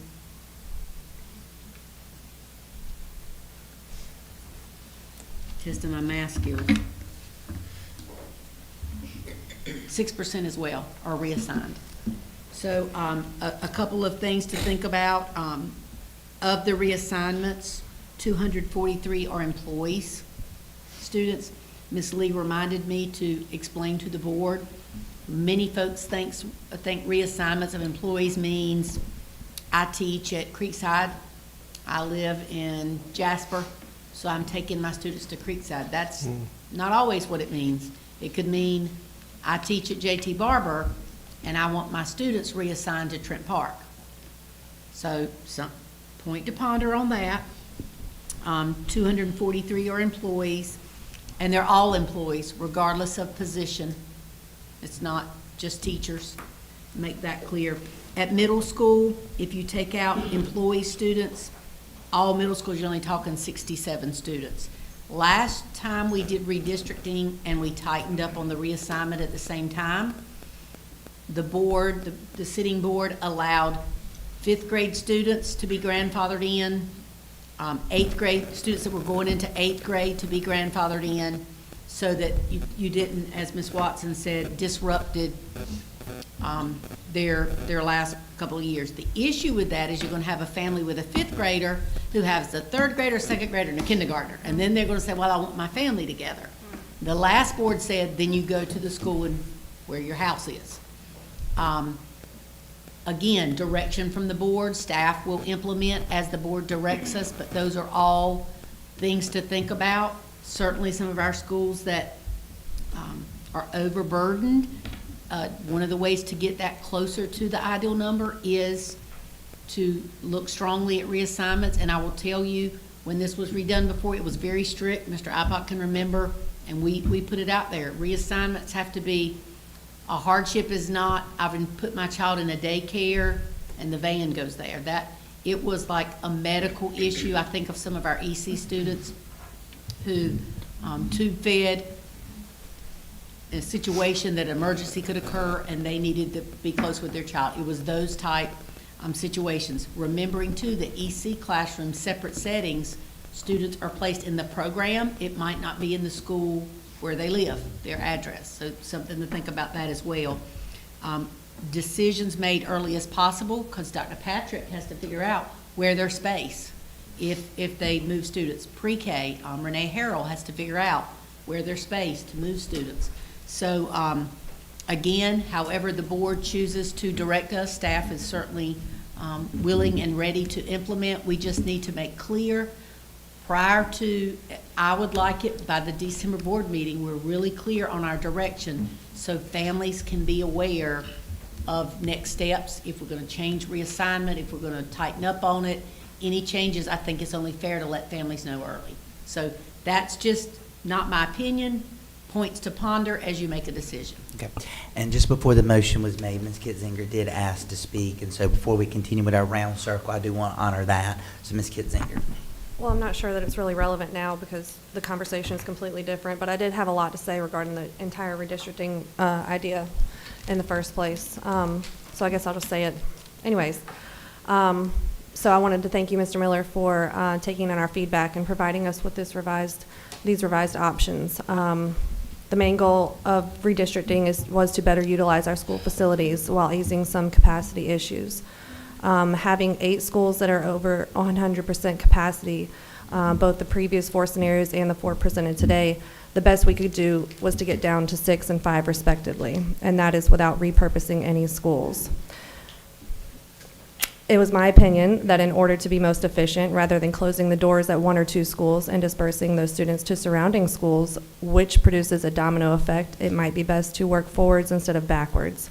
We need to have somewhere ready for those students to go rather than contradicting ourselves by perpetuating the capacity issues at hand. Additionally, I am uncomfortable with the idea of repurposing any schools without so much as seeing the slightest plan for that building in front of me. We just voted no to not repurpose J.T. Barber, as Ms. Clark had mentioned, and yet here we are considering doing just that again 5 months later with no idea what it would be. Last week I mentioned the neighborhoods near the Toyota dealership on 70, and I was glad to see that they were now unaffected, even if it looks like we may not be moving forward. These neighborhoods have been redistricted the last 2 times that we've gone through this, having been shuffled between New Bern and Havelock. Again, these neighborhoods are primarily military and DoD affiliated, and most of these families have strategically chosen their homes based on their proximity to the base and the school district in which they are located, as we've mentioned today. These children are not strangers to changing schools every few years, but they should not be subjected to having to do so at our mercy over and over again simply because we cannot find a more long-term solution, which it sounds like we may have. It is our elementary schools that are suffering. Once our students get to middle school, our buildings can breathe, and this is my opinion. We just spoke about committing to a foundation of success in elementary school in the school improvement plan presentation, and I hope that we take that responsibility seriously. In saying that, I will say that these new proposals were a bit easier to digest, as I'm not a fan of uprooting households with multiple children and multiple school levels just for the sake of rearranging our elementary school students.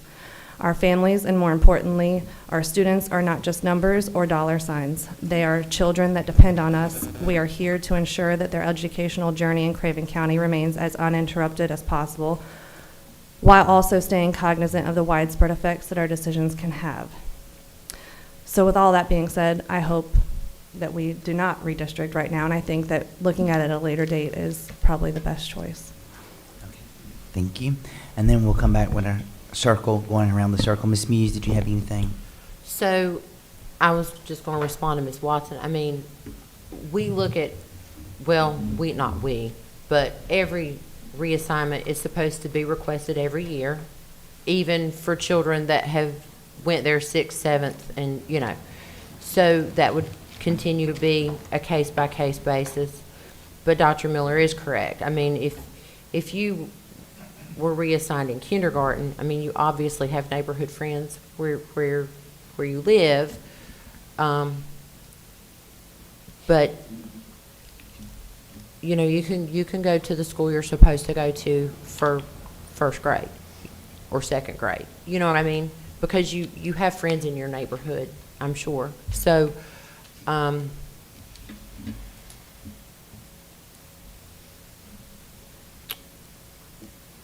if you've been reassigned your whole elementary career and you only have 5th grade left, then, you know, by all means. So, but this is another issue where we're going to take another hit, as I like to say, right, Ms. Clark?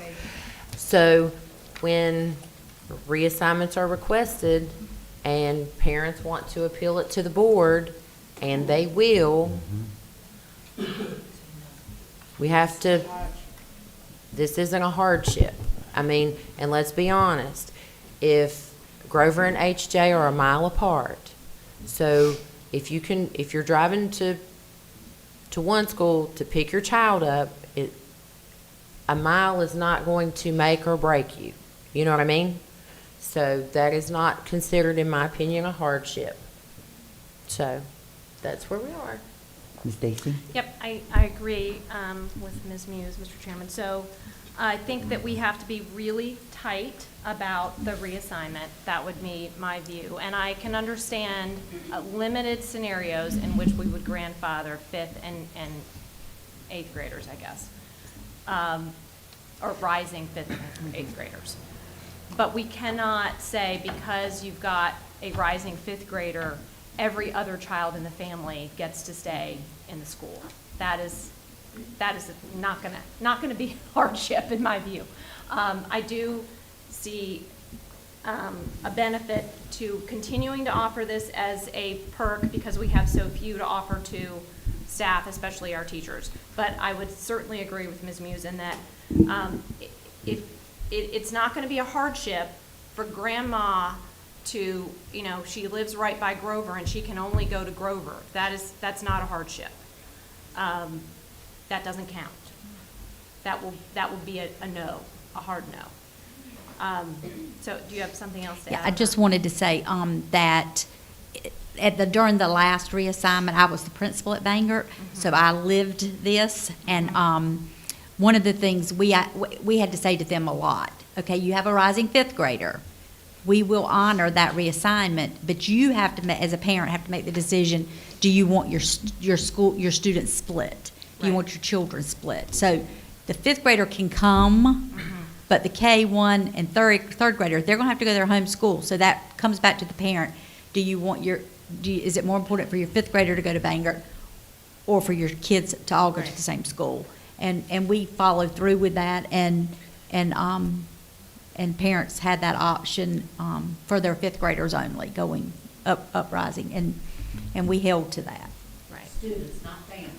Grandfather's students. Correct. Students, not families, yes. That's right. That makes sense.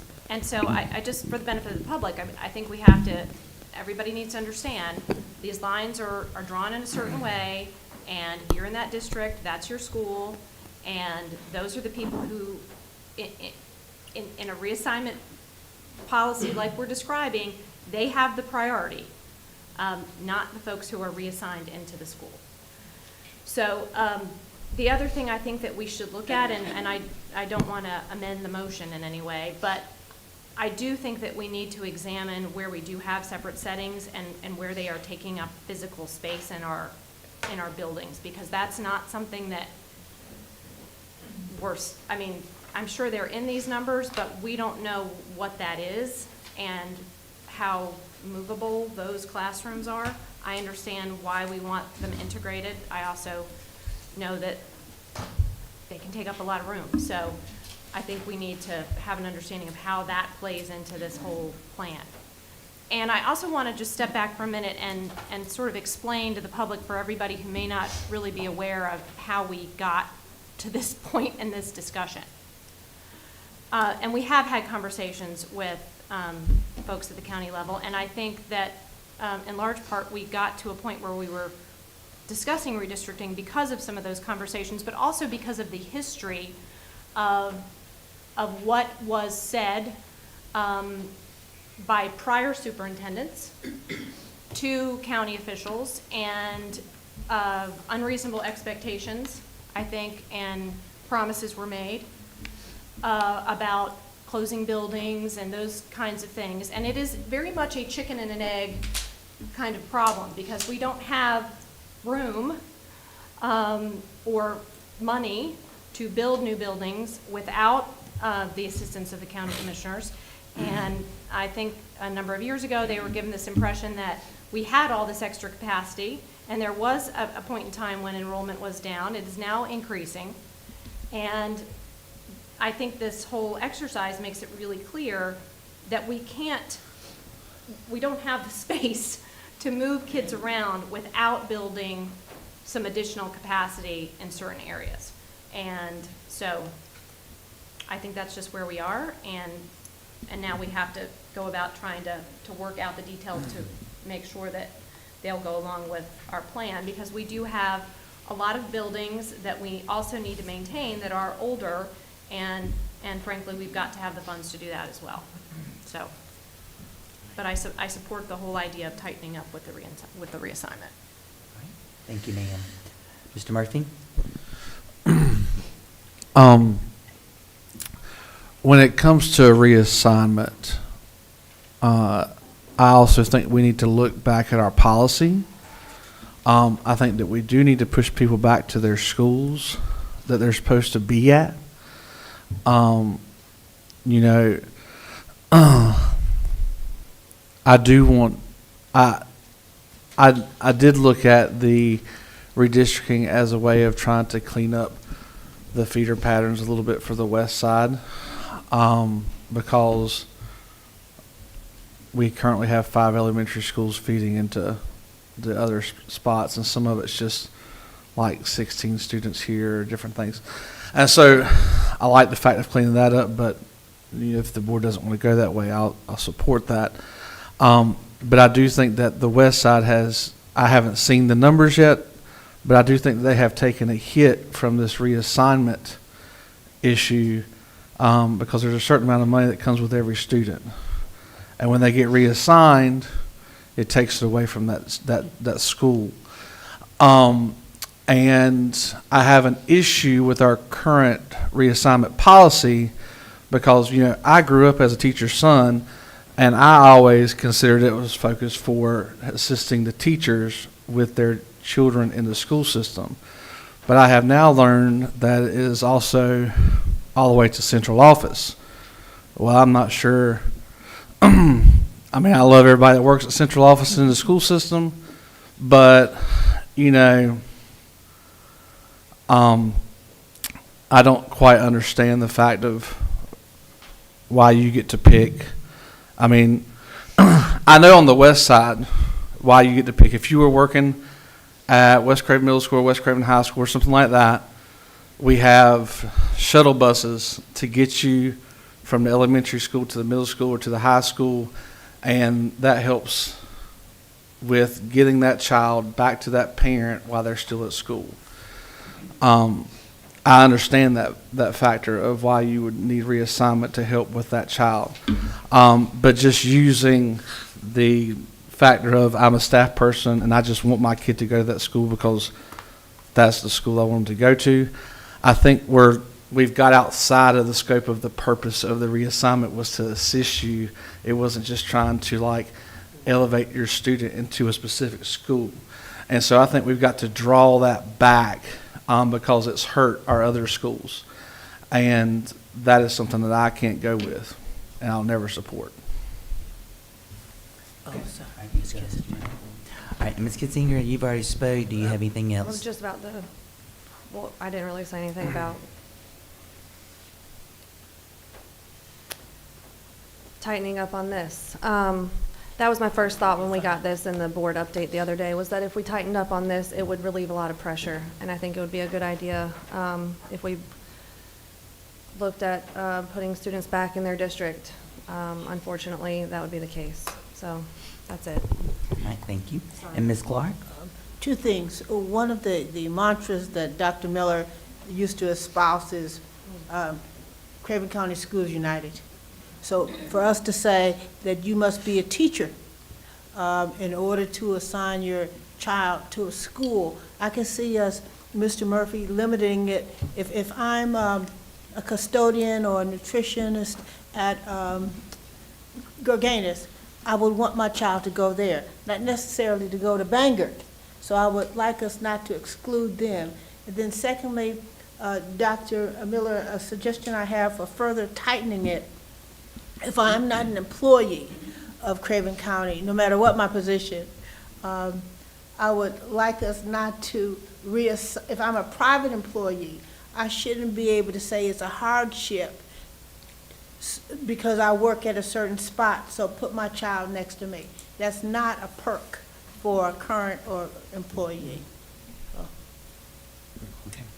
All right, Mr. Murphy. I would agree with her on the fact, I mean, janitors, administration, like, that are working in that school or that feeder pattern or whatever, that it, But I don't want to discriminate or exclude social service employees either. If they have a child close enough to Bangor, not necessarily Gorganis, that'd be different. So that's just something to consider on my part. That's just my opinion. All right, thank you all. Mr. Miller, did you have anything else you wanted to say? I didn't know if you had. Okay. No, I'm good. I'm just going to say, on behalf of the board and our district, thank you for everything. You have done, when we started this process in August, we set those objectives. And it's already been said, but I'm just going to reiterate it. And to our surprise, like those numbers that we said, we just don't really have what we thought maybe the capacity of moving, and we're just shuffling kids. And so I think that was an eye-opener. And the ongoing conversations with our commissioners and the partnerships there to continue to get other things in place so that way our families are least impacted, that can be, so that way we can address our facilities and maintenance, deferred maintenance and issues that we have. So I just want to say thank you for all your hard You're work welcome. and everything that you've done. You've tried to do exactly as the board has put it to you, so thank you for that. The motion is on the floor. Are you ready for the question? All right, roll call vote. Yes, sir. Roll call vote, please. Would And we just like to reiterate, I was going to say, repeat the motion so everyone's clear. and Ms. Muse may have to correct me if I'm wrong, but this is what I got. The motion is to pause right now on redistricting and to focus on reassignment.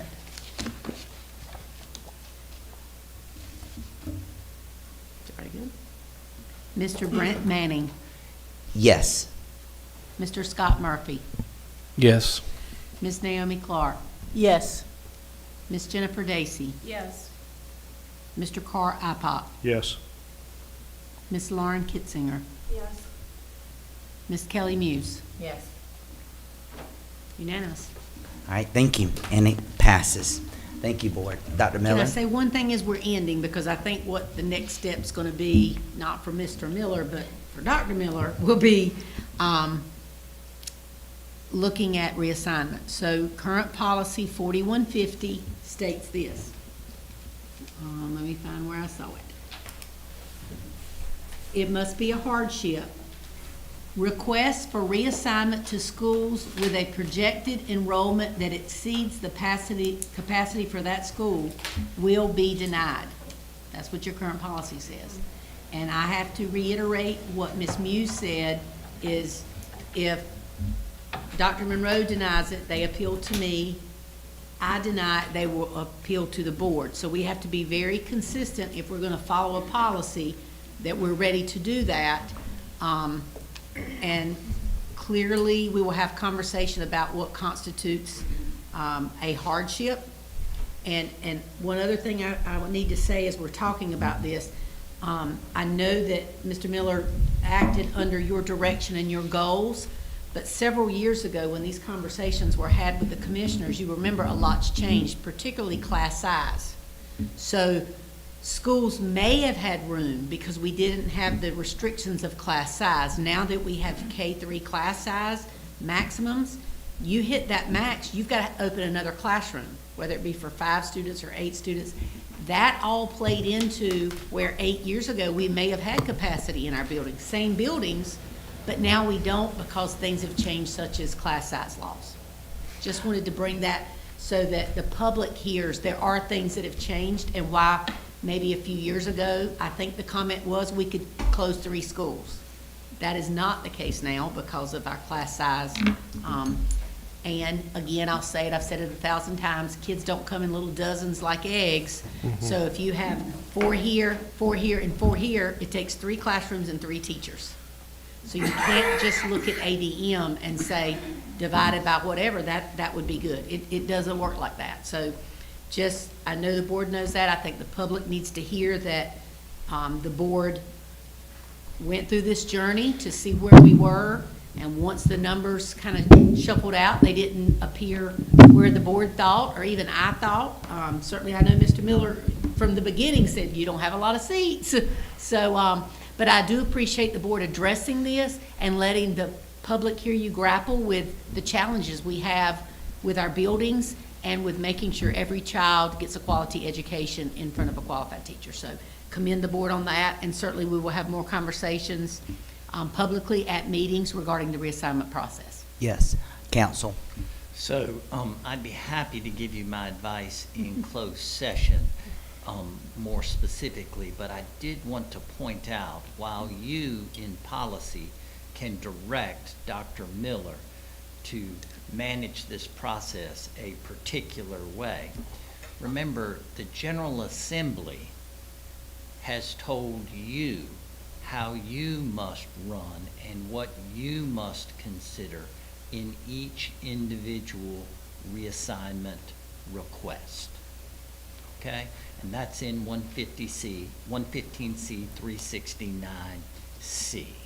And for those of you who have participated in those hearings, we talk about that specifically. But I just wanted the public to know that while you can tell Dr. Miller how you want the process to run, the General Assembly has told you how you must run this process. Okay. All right, Ms. Muse. So it's like so many other things that we as a board get to do. We have statutory obligations that we have to abide by, right? All right. Ms. Dacey? Well, I would just say that we're talking about following board policy, policy 4150. I guess to the extent that there is anything we want to change about that, we certainly could. And I would just say that we certainly are asking Dr. Miller and all of our staff to follow board policy, and I think the board should be able to follow board policy too. Makes my job a lot easier when you do, I'll just say. All right, next on the agenda is a break, so we will break for 10 minutes. Thank you.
I won't.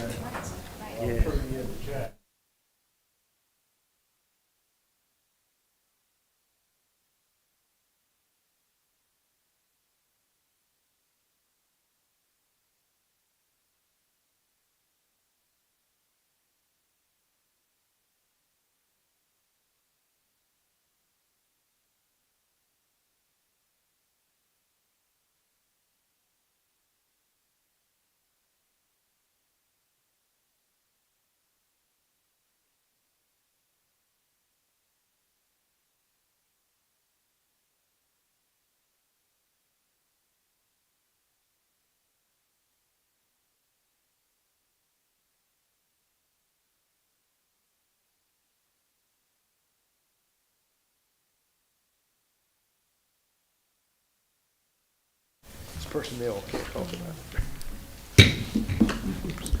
I call this meeting back to order. Next up on our agenda is Human Resource Services, and we have Dr. Boone standing before us. Good morning, everyone. Good morning. Before you board, prior to the meeting, I provided you all with a copy of Human Resources Report number 4 for the month of September. I would ask if you would please review, and if there are no objections or questions, to approve Human Resources Report number 4 for the month of September. October, yeah. Oh, I'm sorry. Sorry, It's all October. right. Any questions? All right. I need a motion. So move. Second? Second. Moved in second. Any discussion? Hearing none, all in favor, let it be known by the raising of your right hand. And Human Resource Report passes. Thank you. Thank you. Oh, sorry, we do have one question, Dr. Boone. So I have one question, and it's, I don't know if it's really more appropriately actually directed to you or to Mr. Lee, but I do routinely hear from principals about custodians and how much they want and love custodians. And I guess we have some that are temps on our contract. And so it is possible for them in some circumstances to hire those temps permanently, right? Yes, ma'am. Okay, so, all right. And they would just have to follow the regular process? Yes, ma'am. Okay, all right. That's all. Thank you. Okay. Thank you. Thank you. Next up is Curriculum and Instruction, and for that, we'll call Miss Lee up, and Dr. Batwell, Jason Griffin, and Dr. Sellers as she... So I'm going to speak to the board before the Dream Team comes to present to you, to talk a little bit about accountability results. What you will see today is our results from last year, and as you know, the state board looks at them, they look again, and they do the final approval. Teacher data is still kind of hanging out there. We want to talk to you about master teachers next month when the individual teacher data has been validated and released. But today you're going to see a pretty much one-day test. And I just want to remind the board that we believe our students are more than a one-day test, that they demonstrate mastery throughout the year. In fact, I am on the accountability team for the state to look at how we currently grade our schools, to determine if that's the best way, a one-day test. And they're looking at, you're taking benchmarks along the way, and the end of grade test will be customized for the student based on how they did throughout the year. And you're shaking your head. You must have talked about this some at the law conference. Yes. So I just wanted to say I am very proud of the results for Craven County Schools. You will see our line is in most situations at or above the state as far as recovery. Do we still have work to do? Yes, I've already said it one time today. Until every student reads, does math, understands science, social studies on grade level, and is college, career, military, and community ready, we still have work to do. But I want to say for the public and for our teachers listening, they have done an amazing job during some of the most difficult time in educational history. We have teachers coming from residency license who don't have traditional education training. Our teachers have embraced them and mentored them, and we are getting good results that I'm proud of when you compare us. Today they will show you comparing us to the region, to a list of schools. Mr. Ipot will remember several years ago they developed a like list. Now you will see Chapel Hill, Carborough on that list. I would say they're only like in size. Demographically, they're not even close to us. But we have tried to be transparent on where we stand with the state, where we stand in our region, where we stand with our like groups, to show you what an amazing job our educators have done into every single day providing the best opportunity for our students in Craven County Schools. So I'm going to turn this over to the team, and they are prepared to answer questions along the way. So if you have questions, please stop them along the way, because they're each going to present their area of expertise to summarize how we're moving forward with our strategic plan and our goals for the school system. Good morning, board member. Good morning, public. This is the best day, the best board meeting that we get to do, because this is when we get to celebrate the hard work of our teachers from last school year. I will say to you that Dr. Miller mentioned previously that this is an autopsy, and so it really doesn't matter what the numbers are at this point. It matters what we do with those numbers and what we do moving forward. So Dr. Miller also said that I had the dream team behind me, and I will tell you I have the dream team. Unfortunately, Dr. Sellers could not be here today, so I will be doing her part. But I went to this curriculum and instruction department this year, and I said, I really want to do this a little differently. I want this to be a story, a narrative that we are telling, and I don't want us just to throw every piece of data known to man against the wall and see what sticks. I want us to look at the important pieces of data as a district and then look for what those trends may be. And then more important than all of that is how we're going, as a curriculum and instruction division, how we're going to respond to what we're finding out. So that's the lens from which this presentation is was built, and we'll get started. This is an accountability report, but it's all about our strategic plan. So remember, if you do remember back in the spring when you all decided that we were going to engage in a third-party vendor to help us create a new strategic plan, you gave approval for us to add a year to our current plan. So if you go to the next slide, our focus has not changed. Over the course of the last 8 years, we remain firm in the belief that we have to have high expectations for everyone, students and staff. That's across the board.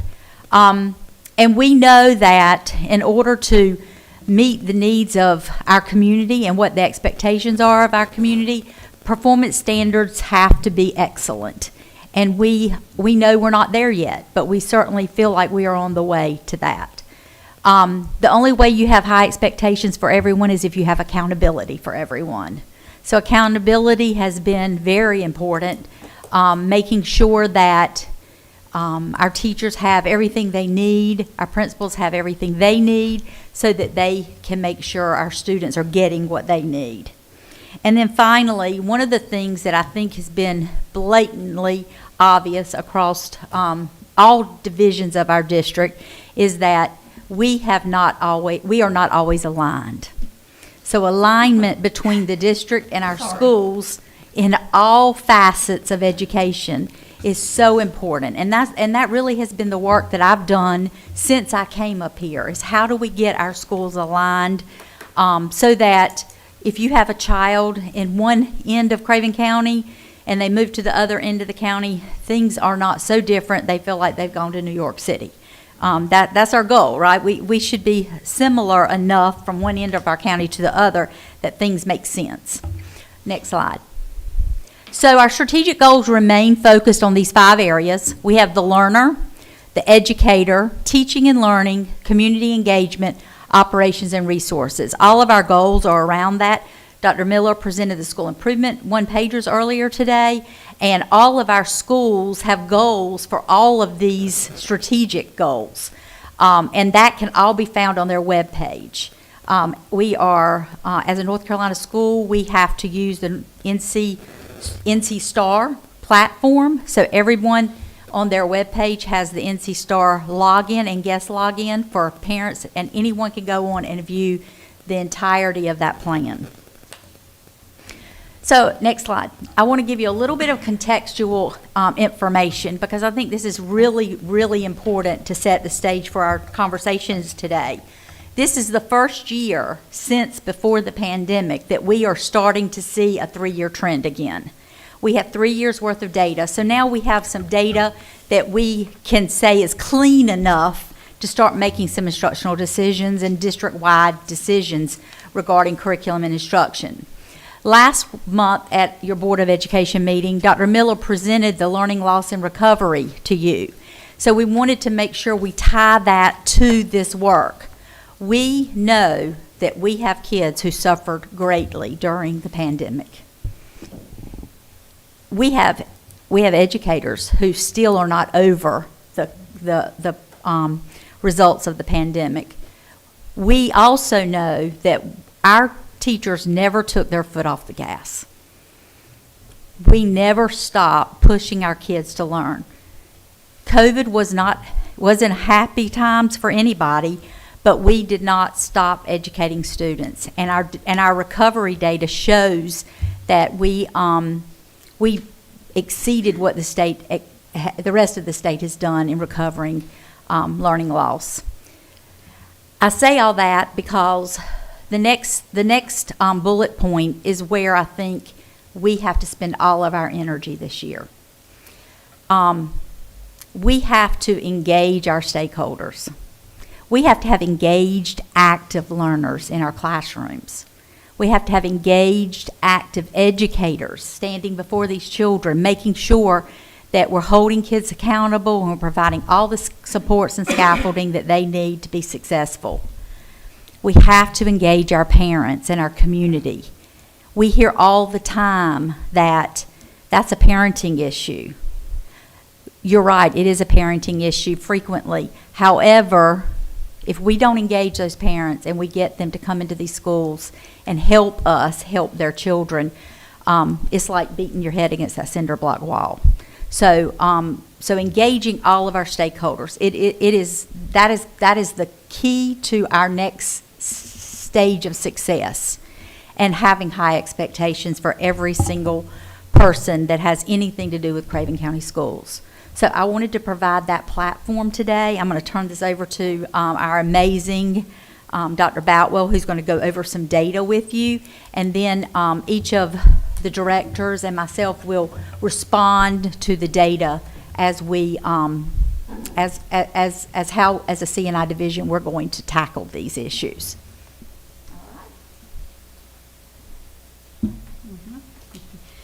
Good morning.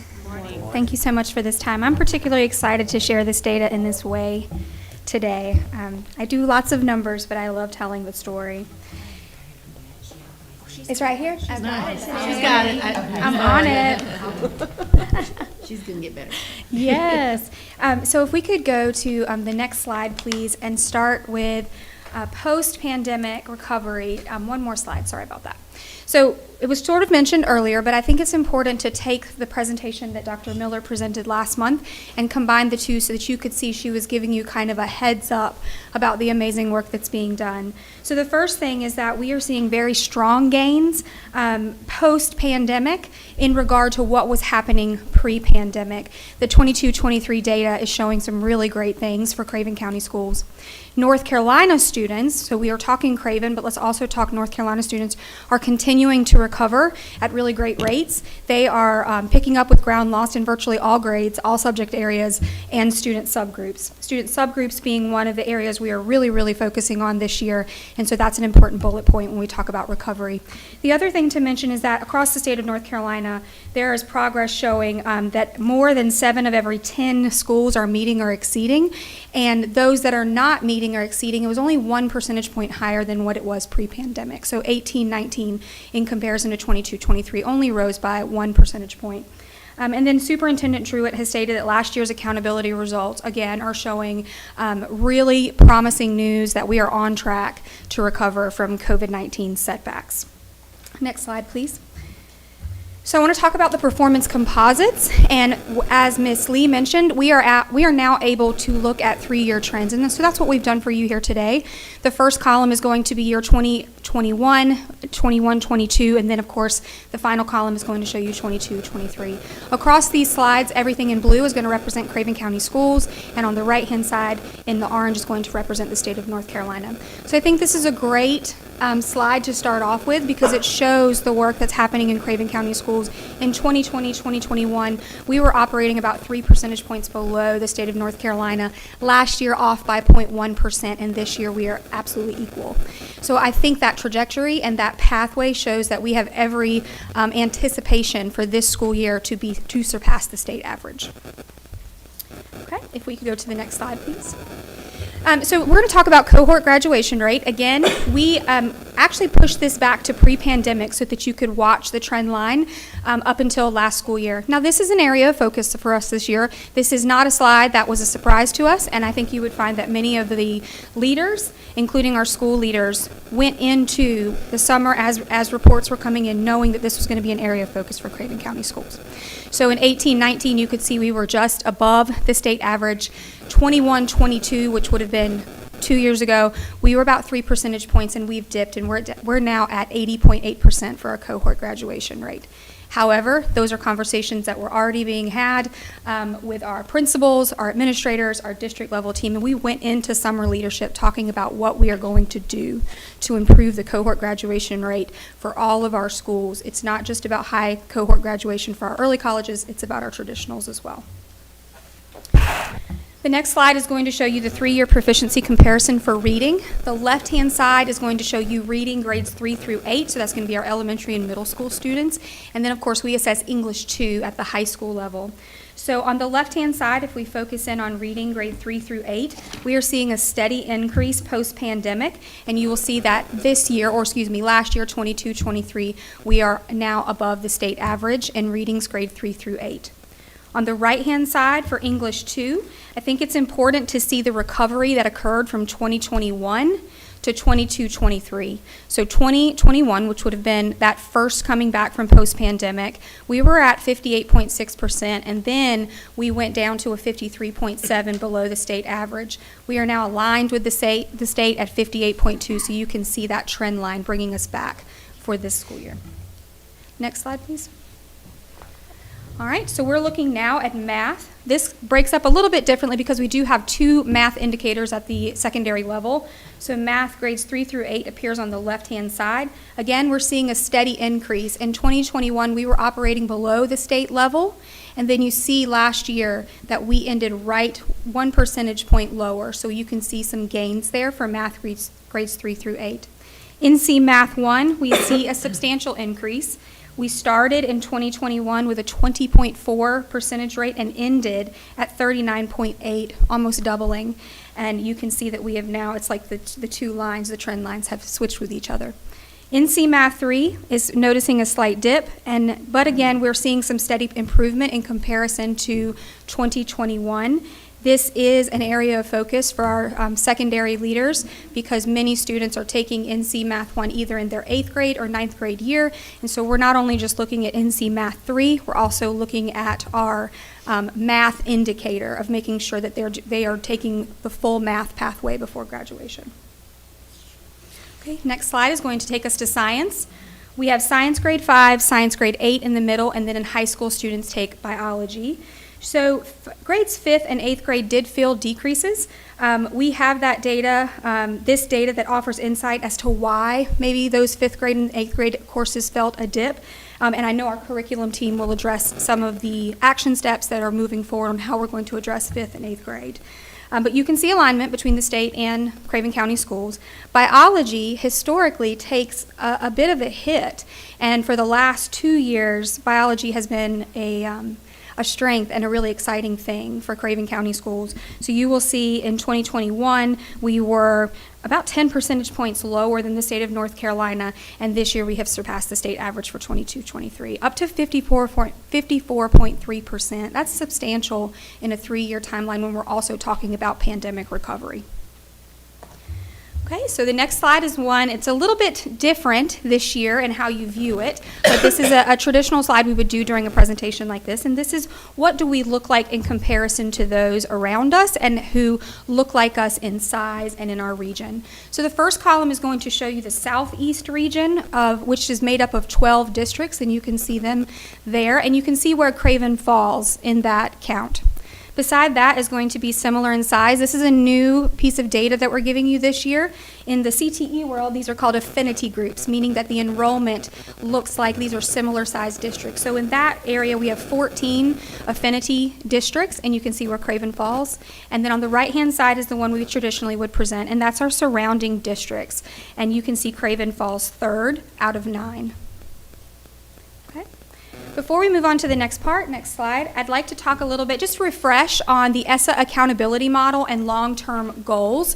We talk about this every year, but I just want to make sure everybody, especially the public's watching, what goes into a school performance grade, and when we attach a letter grade to a school, what does that mean? And so on the left-hand side, we're looking at the ESSA accountability model. The first little bit is going to show you about elementary and middle school and what counts in. And then on the right-hand side is high school, traditional things like our EOCs, but then you see additional indicators added in, and I'll talk more about those in just a minute.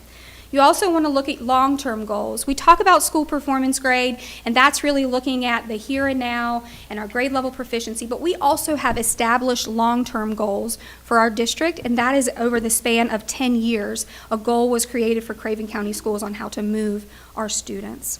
All of this, of course, is to help us with identifying schools that need additional and targeted support, to celebrate the schools that are going and just taking off, and then also to help us reduce the achievement gap between our subgroups.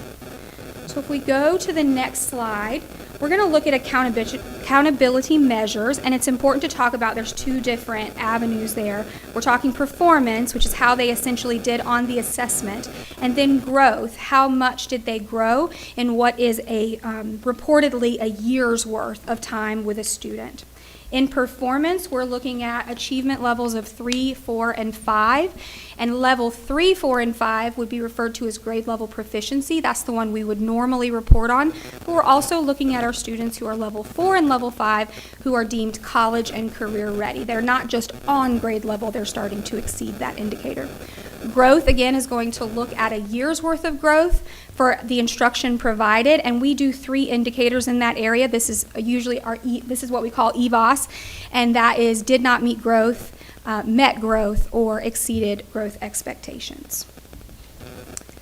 Next slide is going to show you elementary and middle school accountability components. So everything that I just shared with you is divided up and put in this accountability model. So the academic achievement is going to look at our EOG assessments in reading and mathematics for grades 3 through 8. We're also going to look at grade 5 and grade 8 science. We're going to look at EOC assessments that occur in middle school, which is going to be your NC Math 1 students, and EL Progress. All of that calculates in for a school and equates to 80% of the SPG calculation.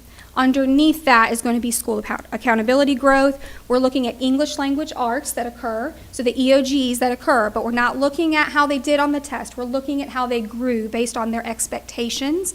Math in grades 4 through 8, and then science grades 5 through 8, that growth counts for 20%. And when you take all of that together and put it in, that will generate a school performance grade for our students, or for our school, excuse me. The next slide is going to show you high school. It's a little more comprehensive. The first bullet and the last bullet, it looks almost identical to our elementary and middle school students. We're looking at what we call the Big Four, their EOC assessments, and we're also looking at EL progress. But in addition to that, we also have to calculate in their graduation rate, 4-year graduation rate, math course rigor, which shows that a student has gotten through NC Math 3 by grade 12 upon graduation, the ACT, and of course the UNC system updated that so that now they need a composite score of 19 to positively count into that indicator. ACT work keys, which would be another indicator for our grade 12 students who complete a pathway, and the other 2 are what I just mentioned. So that goes into a high school. So where does that fall on the accountability components? If you go to the next slide, you can see what falls into 80%, what falls into 20%. So 80% is going to do EOC assessments, our CGR, cohort graduation rate, math course rigor, ACT and ACT work keys combined. Those 2 indicators are separated out so that we can see what's happening between those 2 assessments, but the 2 indicators are actually combined into one indicator. And then EL progress, all counting for 80%. School accountability growth is going to be English 2, NC Math 1, and NC Math 3. I think it's important there to see that biology does not show up on school accountability growth. It is absolutely factored into performance, but it's English 2, NC Math 1, and NC Math 3 that count into the year's growth. So with that being said, let's talk about that growth and let's talk about those school performance grades.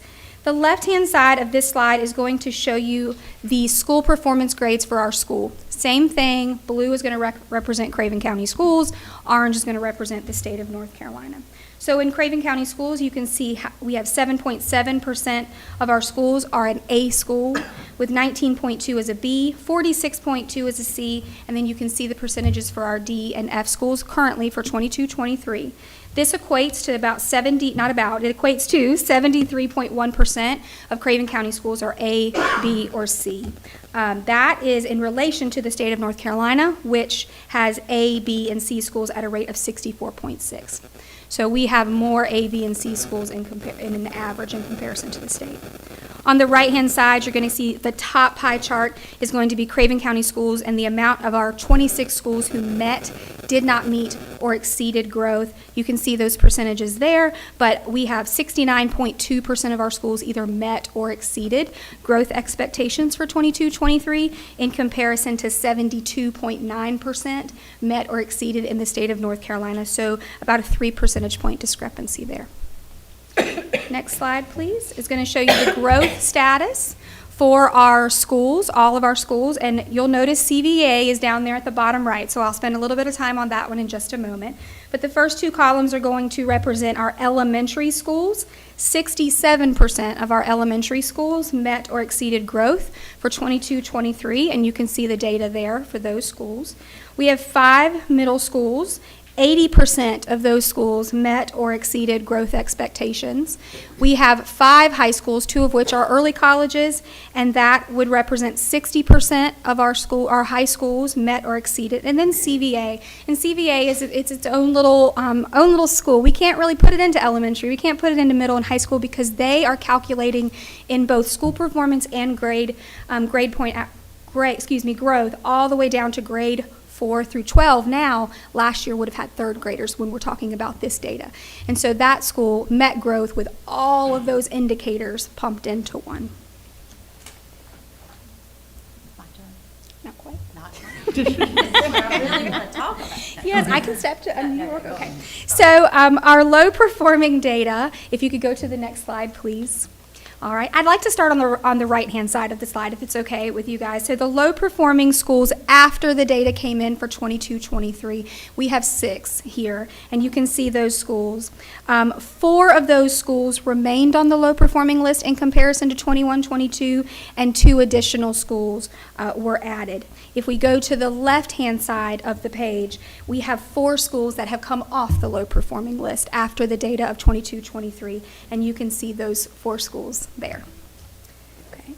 The last little bit, the last slide, if you could please go to the next slide, is going to show you our federal designations. And we're talking about subgroups here. And when what we call TSI, Targeted School of Improvement, where we have consistently underperforming subgroups in our schools, the state will push in additional supports. And so you can see here where we have subgroups that need support in some of our schools, not all of our schools. The left-hand side is going to show initial or has been on the subgroup list for a bit of time. That's going to be the left-hand side, and you can see that information there. When you get over to the right-hand side and see an additional target support, that means that over a 3-year trend, that subgroup continued to show up in the data. And so they get additional targeted support. And would you like me to share the part about the 2? Perfect. I don't know if she was going to share it or if I was going to share it. So. Okay.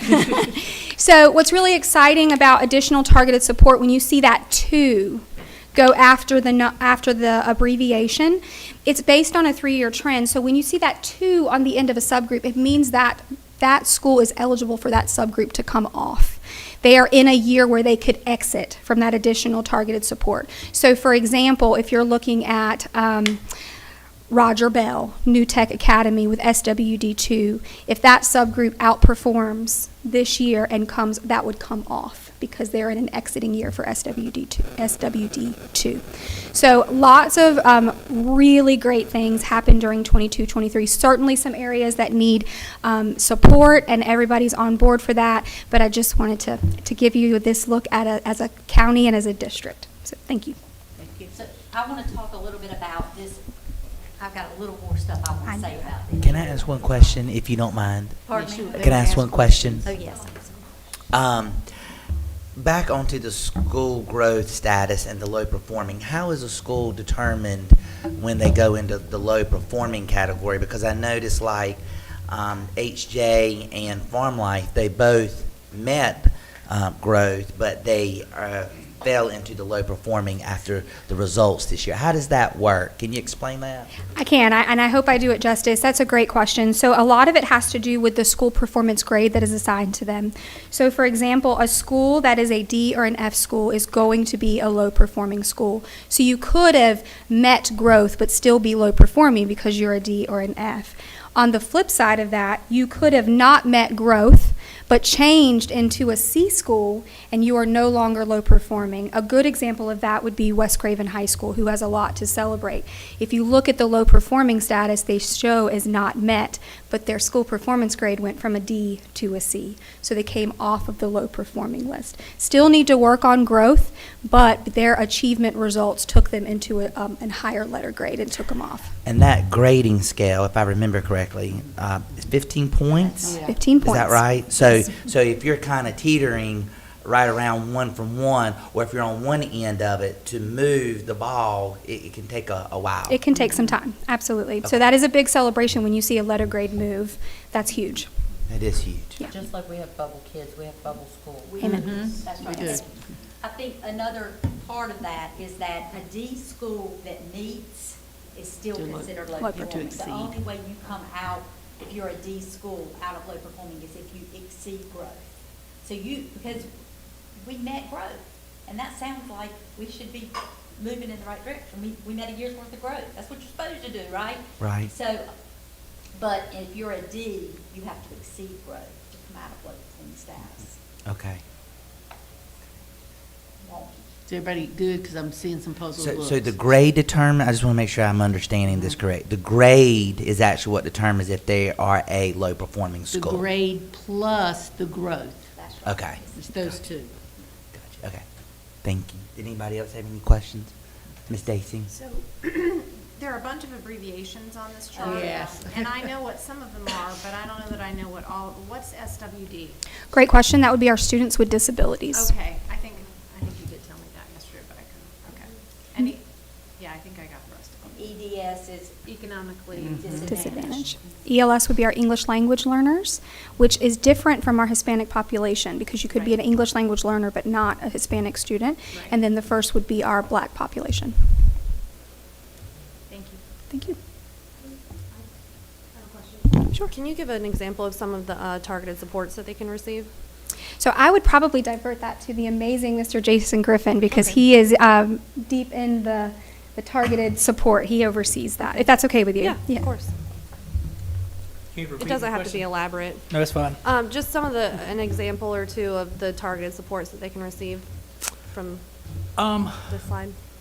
So the state actually provides us a template, and I can share it with you that kind of has like what are some state recommendations of things that we can do. So it's not additional funds Right. that we get or additional personnel, but they kind of outline, these are some things that if you need to focus on students with disabilities, these are specific areas that you need to work on. Okay, yeah, I would love to see that. Thank you. And our schools that are deemed these areas here, based off of federal programs, have to send out a letter to parents informing them because of, if it's students with disabilities, what are things that school's going to put in place to address those specific areas. Okay, thank you. And I'm going to follow up on that a little bit too. So our low-performing schools are near and dear to my heart. I spend a lot of time and a lot of sleepless nights worrying about how we're going to meet the needs of these children. So one of the things that I want to make sure is that everyone understands that a low-performing school means that it is really a designation for a community, okay? That doesn't mean there's not great children that go to that school, that there's great kids that go to that school, there's great teachers at that school. There's a lot of factors that go into that. And if you are a black student in the EC program and you're on free and reduced lunch, you count against that school 3 times, okay? So if you're not proficient, your score is, it depends on how many subgroups you fall into. So when we work on subgroups, most of the time, much of the time, there's kids that are in multiple subgroups, and they're counted numerous times. So when we think about kids that are economically disadvantaged, some of the things that we have put in place are backpack blessings. Our school nutrition department has done an amazing job with making the menus as healthy and as tasty as we can, making sure that those kids are getting 2 really good balanced meals in school every day. We don't want them sick, because when they're sick, they don't come to school, and then they're getting farther behind. So we've put social workers in our schools this year. That's another strategy we've worked with our low-performing schools. Chronic absenteeism, we cannot state it enough, is a huge problem. Kids who are economically disadvantaged, if they miss the bus, they probably aren't coming to school, right? So we have to work for ways to get those kids to school at all costs. So our social workers is one of the strategies that we've used in trying to make sure we are working with those students in low-performing schools to make sure we can get the resources and the supports to them.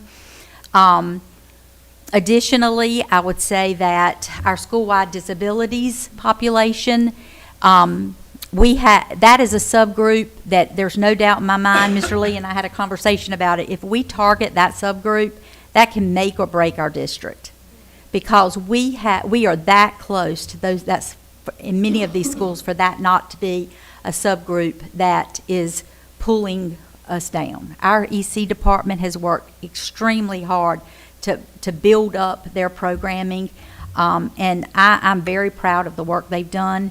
We're seeing growth across the district in that area, and you can look at that school-wide disability too, and you can see across the board, majority of those low-performing schools with that subgroup are getting ready to come out.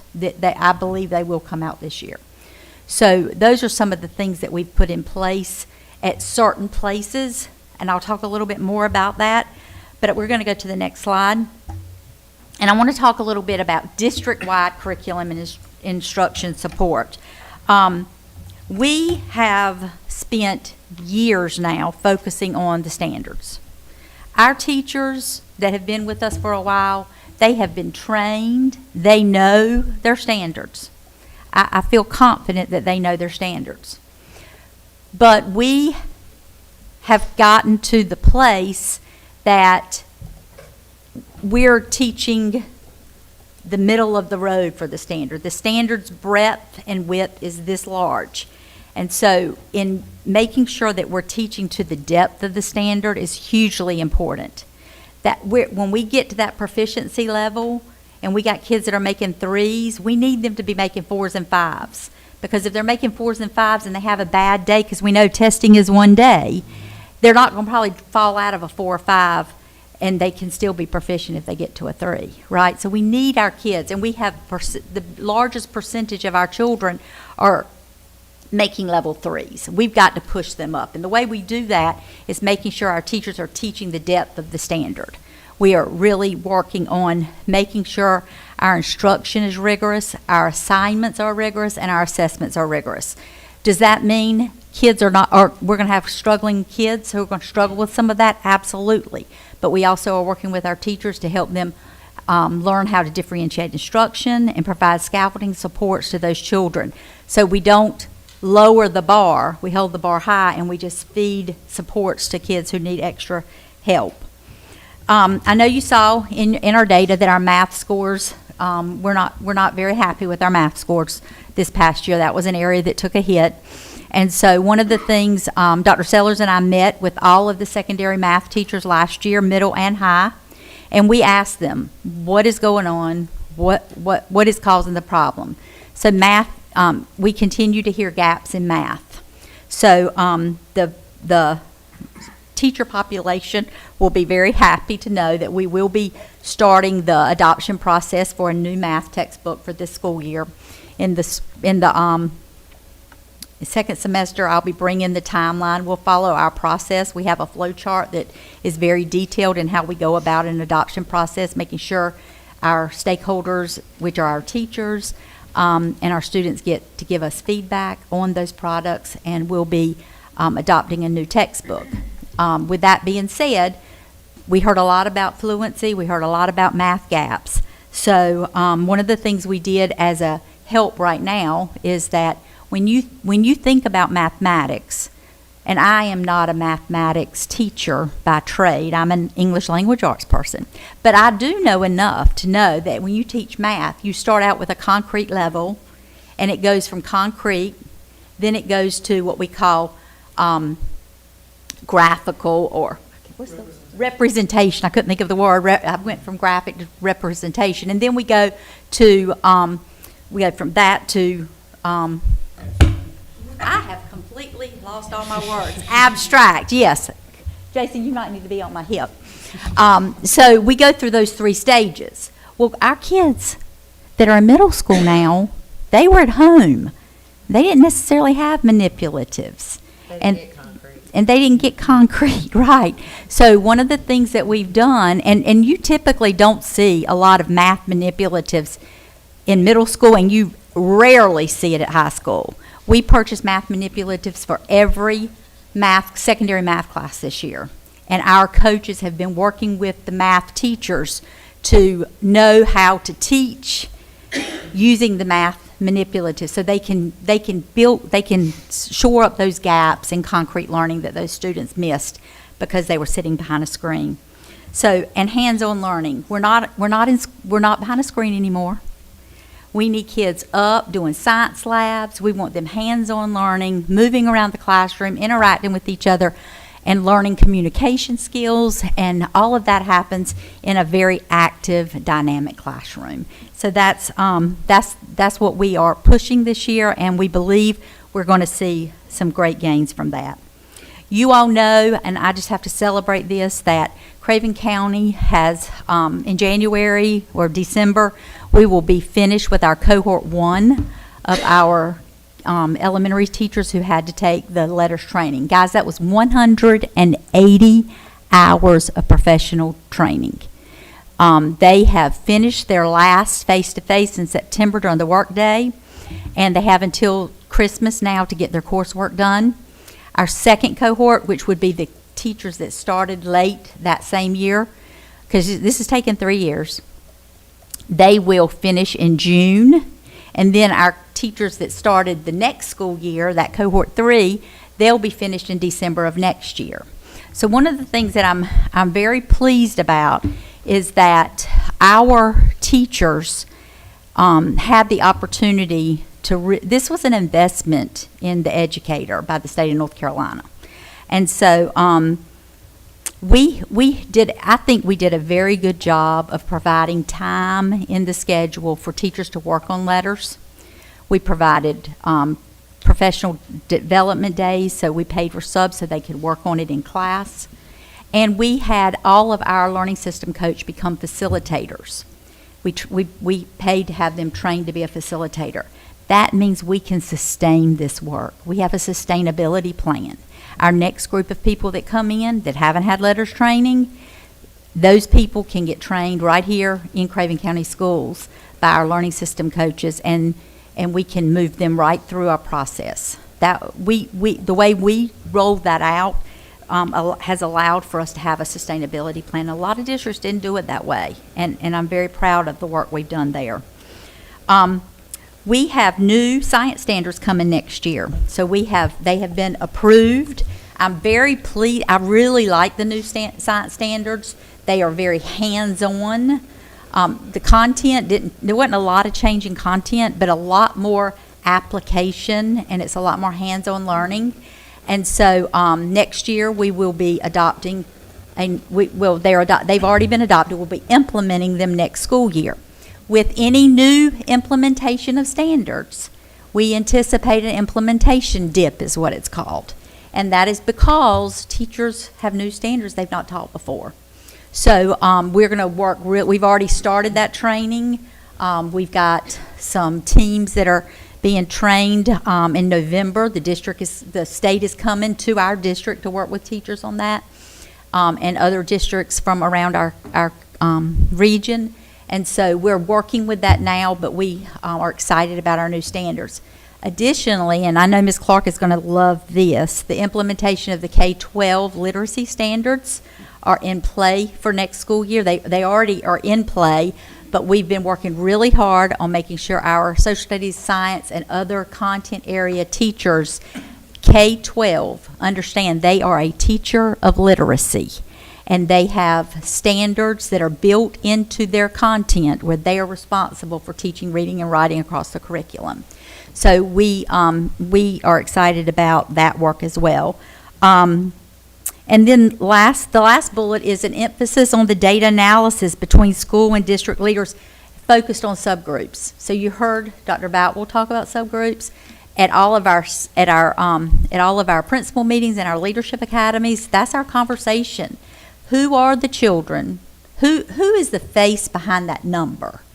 If you've got 30 children and they aren't meeting growth, you need to know who they are so you know what their strengths are and what their weaknesses are, so you can help develop plans for intervention that's going to make us be able to meet those subgroup goals that we've set for our students.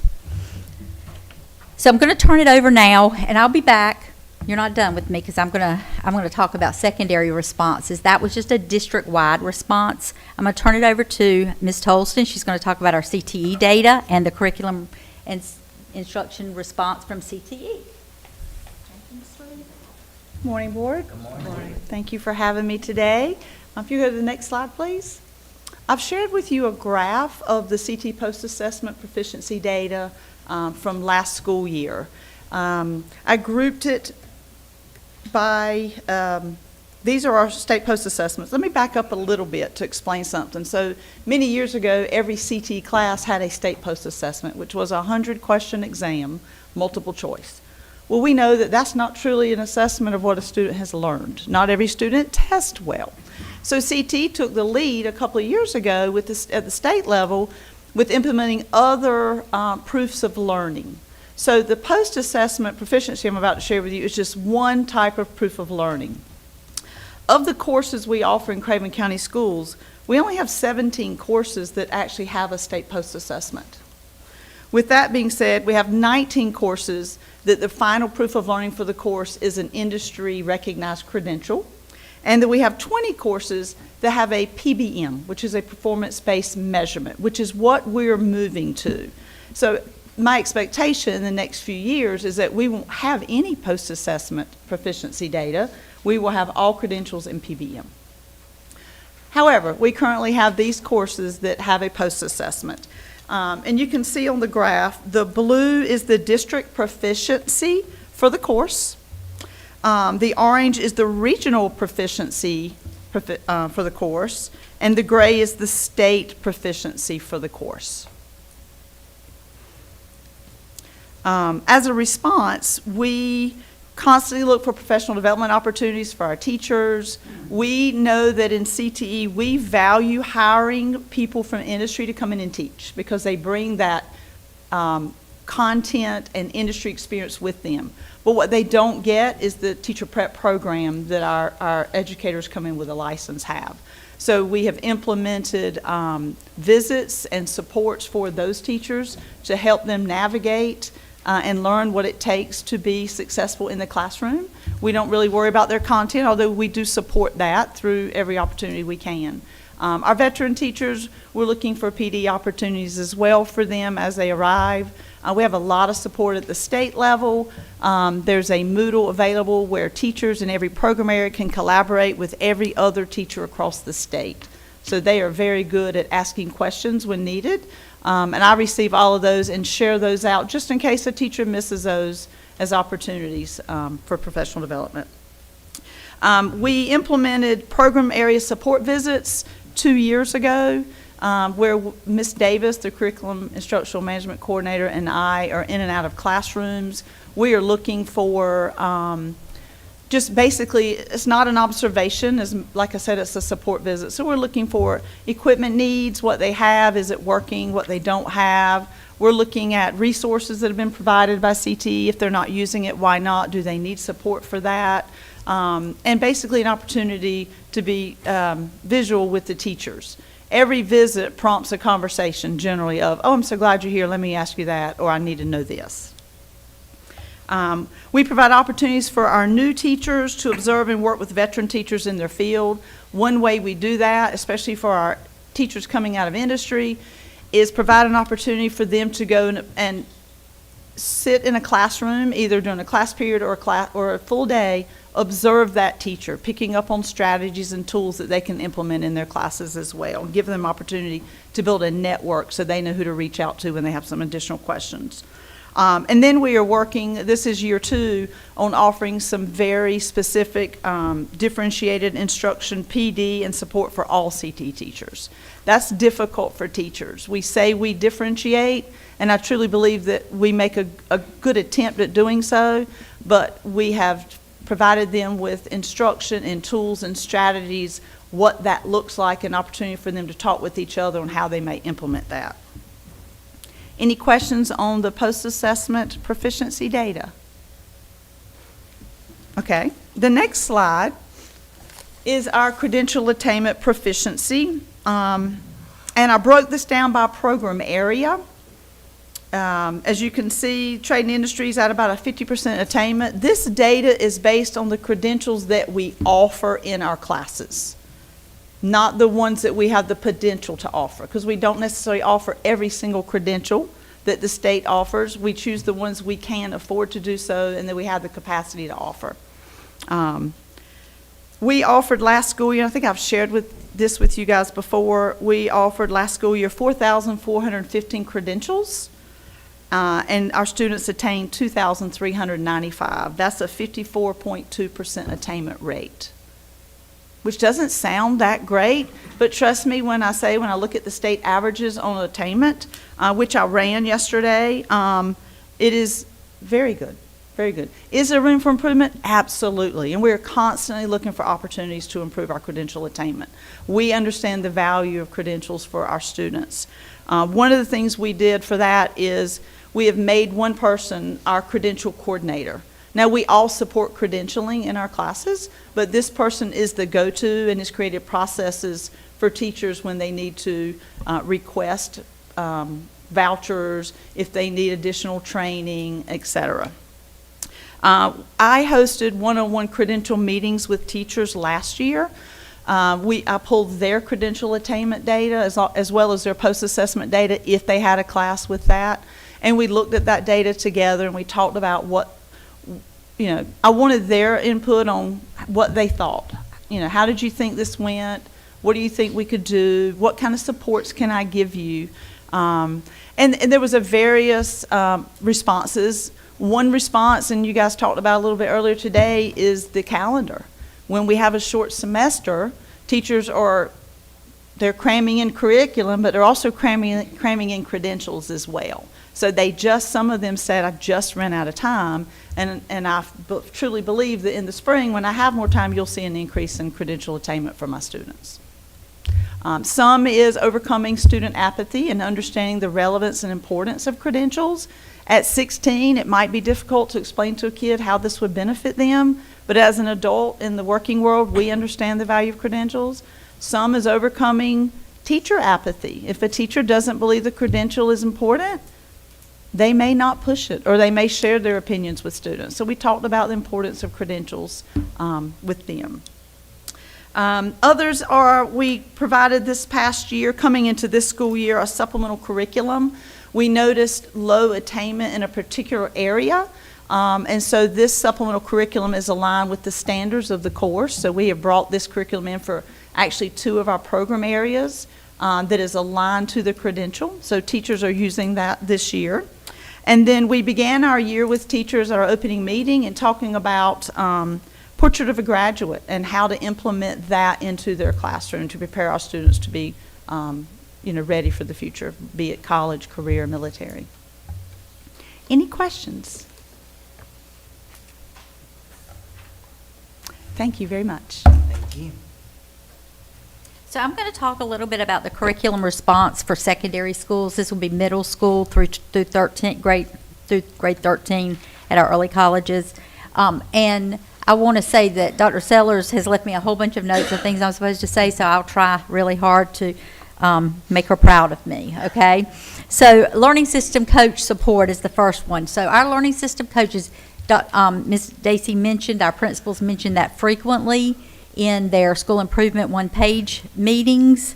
Our learning system coaches do so much. They support every teacher, our new teachers, our veteran teachers, and they support long-term subs, making sure our long-term subs understand the curriculum and have curriculum support, have teaching strategies. They model in the classroom.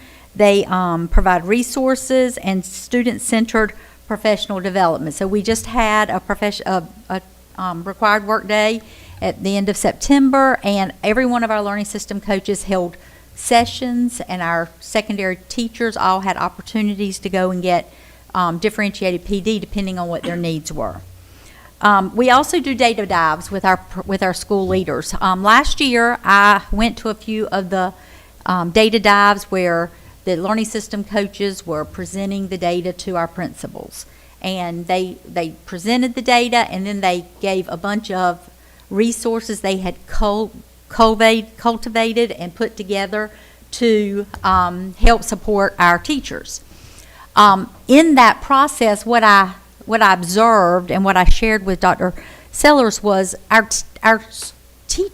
principals weren't doing any of the work there.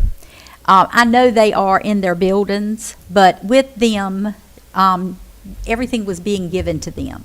So one of the things we've done this year is we've changed the data dive. So our principals are going to be more hands-on with the data as we work through identifying the school trends and the district trends. And then our learning system coaches also have done that work, and they'll come in and provide what are our strengths, what are our areas of improvement, what are our resources that the learning system coaches have put together to support our secondary teachers. But we want our principals to get their hands dirty with this. It's very important that they go through these processes, because then they're more likely when they sit down with their grade levels to go through the same process and get let their teachers get their hands dirty. Lastly, with feedback from our teachers, we aligned our pacing guides and our check-ins. So our North Carolina Check-ins 2.0 is the assessment tool that we use. They're kind of like our benchmarks at the end of our each quarter. They have a North Carolina Check-in or a benchmark test. A few years ago, we had aligned our pacing guide with the standards, with the state standards, with the order that the state set. When our teachers gave the check-ins, we heard from parents, we heard from students, and we heard from teachers that, there was a lot of material on the check-in that they hadn't taught yet, because the pacing guide wasn't aligned to the check-in, it was aligned to the state curriculum and the way it was rolled out. So we got feedback, they wanted it changed, we changed it. We are ahead of the game. We just learned last week that North Carolina has passed what they're calling the NC PAT, which means every one of these check-ins that we're taking, it's more important than ever that they be, our pacing guides be aligned, because beginning this school year, if a student takes at least two check-ins, that data will be used to configure which version of the end of grade test they'll take. And the reason for that is because we're trying to make sure the test is giving us the data we need about individual students. An example of that would be, if you think of a bell curve, and threes are in the middle, right? So the way a test is usually created, you have a couple of questions that are in the 1 or 2s, you have a couple in the 4s and 5s, and most of the questions are in the 3s. So if you're a student in a 4 or 5, you may only have 3 questions that are geared to level 4s and 5s. Now, because you took 2 tests and it shows that you are a true 4-5, you're going to get a few questions in the 2-3s, and you're going to get more questions in the 4-5, because if you only have 3 questions in 4-5 and you miss one of them, chances are you're going to get a 3 on the end of grade test. So this allows us to really know who our 3s are, know who our 4s are, and know who our 5s are. It's going to give us a lot more information about how we move kids to college and career ready. So we're really excited about that. We think that the work we've already done is setting our kids up to do very well with that process. Next slide. Kind of already talked about the math manipulative kits that were purchased for every math teacher for the hands-on activities. Our teachers, not only did we give it to them, we trained them on how to use them at our PD in September and how to address foundational math skills. We also provide Actively Learn as a district-endorsed curriculum. You guys approved the purchase of that last year, and that gives students access to reading practice materials that are on their grade level. And this is for all teachers. This is a way all teachers can connect their content to a piece of text. And teachers can use the Actively Learn to scaffold the instruction and differentiate it, meeting the needs of their students with disabilities, their EL students, their academically gifted students. And then finally, Delta Math. Remember, I mentioned to you that our math teachers in secondary said that their kids had lots of gaps. And they always say, we need a Lexia-type program for math. And we were struggling to find that. So we did look around and found we have purchased Delta Math. It's an intervention model for grades 6 through 12 this year. It really is working on building fluency and those foundational math skills that kids missed out on when they were coming through because of COVID. And so they're doing that now. That, with the adoption next year, we're hoping is going to put us in a good place for our students. We also have MTSS in grades in our 6th through 8th. We have another Delta Math intervention program that we're using to make sure we're hitting the gaps there for children that are in Tier 3 in mathematics for MTSS. Next slide. The next slide is our enrichment and remediation sessions. And we need to talk a little bit about what that looks like. It looks different in all of our schools. 2 out of 3 of our traditional high schools offer school remediation. As we talk about alignment, we need to have that conversation. And what does that look like? As we talk about calendar next year, we're going to talk about making sure that there's a enrichment / remediation time built into everyone's day. We also have online study hall at CVA. They're doing a really great job. If you haven't had an opportunity to log in and watch what's happening in the CVA curriculum world, it's very impressive. We have after-school tutoring for all subjects at our traditional high schools. We pay 4 teachers, up to 4 teachers, plus a coordinator at every high school in the 4 core content areas. So if a student needs extra support and needs to go to after-school tutoring, there's always a certified teacher for whatever content they need available after school to support students. And then we have Lexia Power Up. And we know that's our 6th grade remediation program for our struggling readers at middle school. Our data shows that these programs are working. We are seeing growth across the spectrum from K all the way up to English 2 in English language arts. So we're very proud of that work. Hang on. What? Sorry. Okay, guys. She was just talking about remediation and tutors at the high school, and I heard you. There was so let's hear it. Come on, girls. I think that's a really good thing for the high school. And not just because of like everything that's happening. I think like how we were talking about earlier, COVID and how COVID. I know people who did so good in middle school, right when COVID came, when we got to ninth grade, they just went. Yes, ma'am.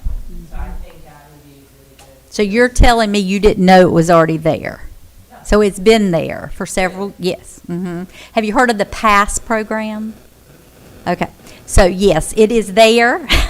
We are paying for I it. wanted to thank you. We're paying, we have people that are involved in it at all three of our traditional high schools. So perhaps we need to do some advertising for it. We need to make sure our teachers know that it's there because, I mean, like right now, I know I checked last week, there's 46 students at Havelock High School that are getting tutoring on a daily basis after school. Because it's just a tutoring program, but we also use it for our PASS program for kids who need to do credit recovery. So they can go after school and work on credit recovery. Those 4 teachers that are there are also there to provide tutoring for any student who needs to come after school and get support. I'm guessing they're doing really well, so they're not needing to. I'm thinking. Yeah, if I'm gonna be honest, I've never heard of like any of those programs. Get the microphone, baby. It's for our online people. Okay. Yeah. Oh, for just online? No. The microphone is so. No, the program's for everyone. Okay, sorry. But yeah, I've never heard of like any of those programs. And I think it's important that students know that they're out there, and especially not just for students that are actively failing, but ones that are just not doing well. Absolutely. And it is not just for kids who are failing. If they are struggling and they just don't understand the math concept that day, they can stay after school that very day. We have them always there. Now, after we get 30 minutes into the program, if no one showed up and needed math support that day, then we let the math person go because we're not going to pay them to sit there and not have any kids in front of them, right? But we have them on. I mean, they're extended employment. They're there every day. So, Ms. Wagner, can you and I work really hard to get some public relations going out, making sure that everyone knows about that? We can roll any student through it, an athlete, extracurricular, anybody who needs support. That's available and has been so. So we must not be using it very well. Right, even if, and I can bet the two of you, like, if you get a B, you're wanting an A, so you can Yeah, get extra. absolutely, for sure. Maybe principals could include that in their morning announcements that they do every day. Hey, just a reminder, if you guys need some extra help, don't forget. And how many students did you say were in it in Havelock High School? I know there's 46 using it today that used it last week. Now, it can roll, it can have more and more, but this early in the year, 46 is still quite a few that are taking advantage of the program. Yeah, but I think like when I see the number 46, I think of just how big our high schools are, and there's certainly more students that need that help and either No doubt. aren't taking advantage of it or don't know it exists. Absolutely. I agree with you 100%. And Ms. Wagner and I can work on that. Yes. Okay? We'll Thank get some you. marketing materials out so everybody. Absolutely. I'm going to turn it over now to Mr. Griffin. Ms. No- Wagner, I'm sorry, I think Ms. Wagner still has something. Oh, if I'm she can- sorry. Yes, I just wanted to applaud our student representatives Yes. today. Yes. They have been amazing. You guys have been great. We appreciate their feedback and we value their voices, and they have to get back to class. Yes. And so they wanted to be excused, so I didn't want anybody to wonder why they were just getting up to leave. So we wanted to thank you guys. Thank you so much. Thank you. for being here. Thank y'all. I know. And I think Ms. Stacy had a All question. right, Ms. for me. Stacy. I do have just one follow-up. So you mentioned this NC Pat, I think, so I just want to make sure I understand. So currently, with the end of grade tests, everybody gets the same test? And what you're telling me is now the state is going to roll this out, so different students will get different tests based on their abilities, essentially. Yes and no. Okay. So NC-PAT actually started a few years ago, and there were pilot districts across the state of North Carolina. So the pilot districts started, actually the conversation started pre-pandemic. Last year, pilot districts in grades 4 and grade 7, so just grade 4, just grade 7 in math and ELA, not currently in effect for science because of the science standards being redone, went through this process. They participated in the NC check-ins, participated in at least 2 of the 3 assessments for NC check-ins, and then that information pumped into what they call, I can't ever say the word, this is a whole lot of calculations went into having a through grade assessment for that student that was more aligned with what they are currently doing, and then to also push them. So EOG, where we're currently at right now, EOG is an assessment, and it's kind of a blanket assessment for everybody. If you are back before the computer age, you might have remembered different colors, and everybody thought what color was the hardest? The red test, right? And so, I think it was red, I don't know. But, so now it's all electronic, and the assessment is given in that way. It's a couple of questions, as she said, in the 2, 4, and 5 range, but most of your questions are generating in the level 3 range. And so you do have students who maybe missed a couple of questions in the level 4 and 5 range, totally blew out level 3 range, but they get a level 3 because they didn't have an opportunity to show a level 4 and level 5 capability. And so this process came about with the state of North Carolina saying to the federal government, we want to provide a through grade assessment for our students in the state of North Carolina. And so we're partially there. Last week, or maybe 2, it was at the State Board of Education meeting, the State of North Carolina Accountability Department went to the State Board of Education and said, we have the data to support that we believe this is working. They presented the pilot districts in grades 4 and 7 in comparison to the EOGs for non-pilot districts in grade 4 and 7, and they literally mapped on top of each other. So students performed very, very well in pilot districts, and they felt they had the information to press on. And so it was approved on the 6th, October 6th, that now we will go statewide with NC-PAT for grades 4, grade 4, 5, 7, and 8, because those 4 and 7 students are now 5th and 8th graders, and so it will move up, and we will give it in grades 4, 5, 7, and 8 in ELA and math. And so those students will participate in NC check-ins. We are ahead of the game. NC check-ins remain optional in the state of North Carolina, but we're ahead. Our students participate in NC check-ins, and so those students will get to take the assessment and then receive a personalized evaluation tool at the end of the year.